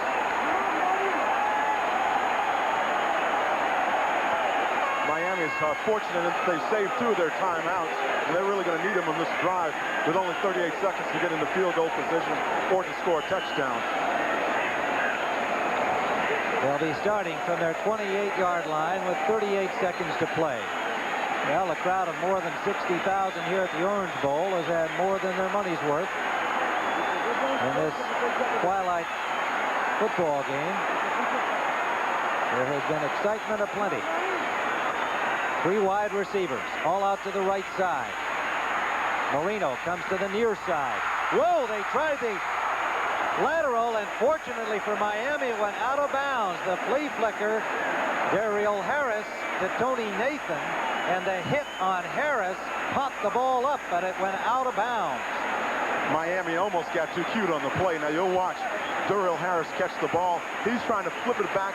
The man in motion is coming past him right here, Tony Nathan, and he almost throws the ball away. He threw it behind Nathan, and now here comes a Tampa Bay player trying to get to it. Randall can't make it, though. Dangerous play to try at this time of the game. A lucky break, indeed. John Holt made the tackle. Randall, one would assume, would have been able to stop Nathan, but we'll never know. First down, nonetheless, at the 40-yard line, out of the shotgun. Screen pass. 3 blockers for Nathan. Nathan with a great piece of running to the 42-yard line of Tampa Bay. Chris Washington made the stop. An 18-yard run and a dandy by Tony Nathan. Timeout on the field. We'll be right back, tied at 38. 22 seconds remaining. What a great run by Nathan. Here we got a middle screen. You watch all these defensive linemen rush outside. Here's Tony Nathan settling down in the middle. He's got his blockers in front of him and takes full advantage of the big guys. Gets good yardage on the play. Nice block, by the way, by Roy Foster. Excellent blocking, and Nathan gave every blocker an opportunity to do something. He didn't try to force it. He followed his blocker. So he sets them up and then he takes advantage of the block. And he got the ball to the 41-yard line of Tampa Bay. Dan Marino is now 26 of 38, 287 yards. Last week completed only 13 passes. And there is Fuad Reveiz. He is 11 of 13 in field goals with a long of 45 in the first 6 games of the year. First down. Lots of time. Up the middle, complete to Nathan. Nathan breaks the tackle and gets to the 25-yard line. Sully and Greenwood stop him there, but Tony Nathan has been a one-man running gang after getting the pass from Marino. The Dolphins take their final timeout. Onto the field comes Fuad Reveiz. Shula must have made the decision, hey, we're close enough. Let's not, risk going out of the game without getting this field goal off. So let's go on and kick it now. Call a timeout, kick the field goal, and win the ball game. Nathan, with 8 catches today, 80 yards, has been a key factor for the Dolphins. Reveiz, as they will set it up at the 33-yard line. It'll be a 43-yard attempt. Well, this is something else. I tell you what, I know the Dolphins are going, hey, look, man, we got to win this thing now. Field goal, and we're out of here. Missed the field goal, and we got another period to go. He is 2 for 2 between 40 and 49 yards. He has the wind with him, although, again, the wind is not as stiff as it was earlier, but the flag is still blowing with a fair amount of billow. Don Strock will hold. They'll spot it just inside the 34-yard line. 44-yard attempt for Reveiz.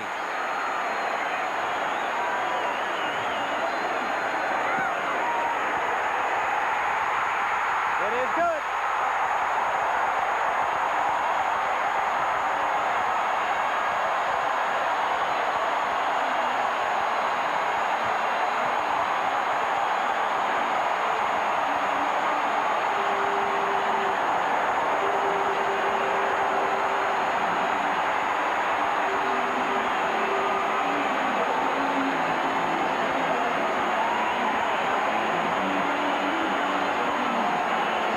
Seconds are on the clock. Fuad Reveiz does the job.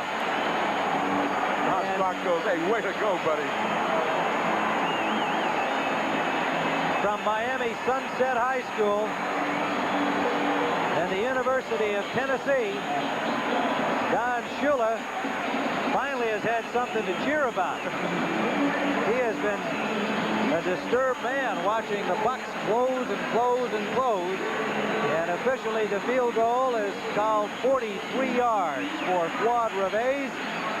And the Dolphins, who have led all the way until that tying field goal, have taken the lead back and probably the victory. That's right. Now it's up to Reveiz to put the ball on the ground, let them scramble around, try to pick it up, and let the clock expire. Another gutty display by the Tampa Bay Buccaneers. And I know that is not solace enough to their fans who have been long suffering. But nonetheless, they must be encouraged by the way this team plays. They lost 3 starters to injury during the course of this game. And they have come back to nearly steal it away from the Dolphins. They started out 14 love down back in the first quarter. You know, it's very difficult to find some consolation in winning. When you play as well as the Buccaneers have today, a guy like Lehman Bennett's got to say, hey, look, you guys gave it everything you had today, and it was a heck of a ball game. It's just a shame someone has to lose a game like this. These Dolphins can't wait to get to the locker room, I can promise you that. Let's get out of here. They don't want to see these orange shirts again. Good kickoff by Reveiz through the end zone. Now remember, no seconds off the clock. Meanwhile, a little scuffle upfield. John Holt and Jay Brophy, not Holt, it's 24, Mike Pryor and Jay Brophy, but nothing too serious. So no time goes off the clock since no receiver got to run the kickoff back. So the Bucs will have the last gasp here with 6 seconds from their own 20-yard line. DeBerg, sensational day, 18 of 31, 317 yards, 4 touchdowns and an interception. And Marino, a sensational day, 27 of 39, 302 yards, 3 touchdowns, and 1 interception. And don't forget, we'll have a quick wrap up with Brent Musburger to give you all the scores around the rest of the league on this most eventful afternoon in the National Football League. 7 defensive backs are in. 3 receivers are out to the right for Tampa Bay. DeBerg has lots of time and lets it fly. And it's caught by Kevin House, but he is tackled at the 25-yard line. And that is it. A thrilling football game. Steve DeBerg got the pass there, but the game is over. For Dan Jacobs, this is Tim Ryan saying so long from the Orange Bowl. Miami 41, Tampa Bay 38. Coming up next, the wrap-up show with Brent Musburger. You've been watching CBS Sports coverage of the National Football League.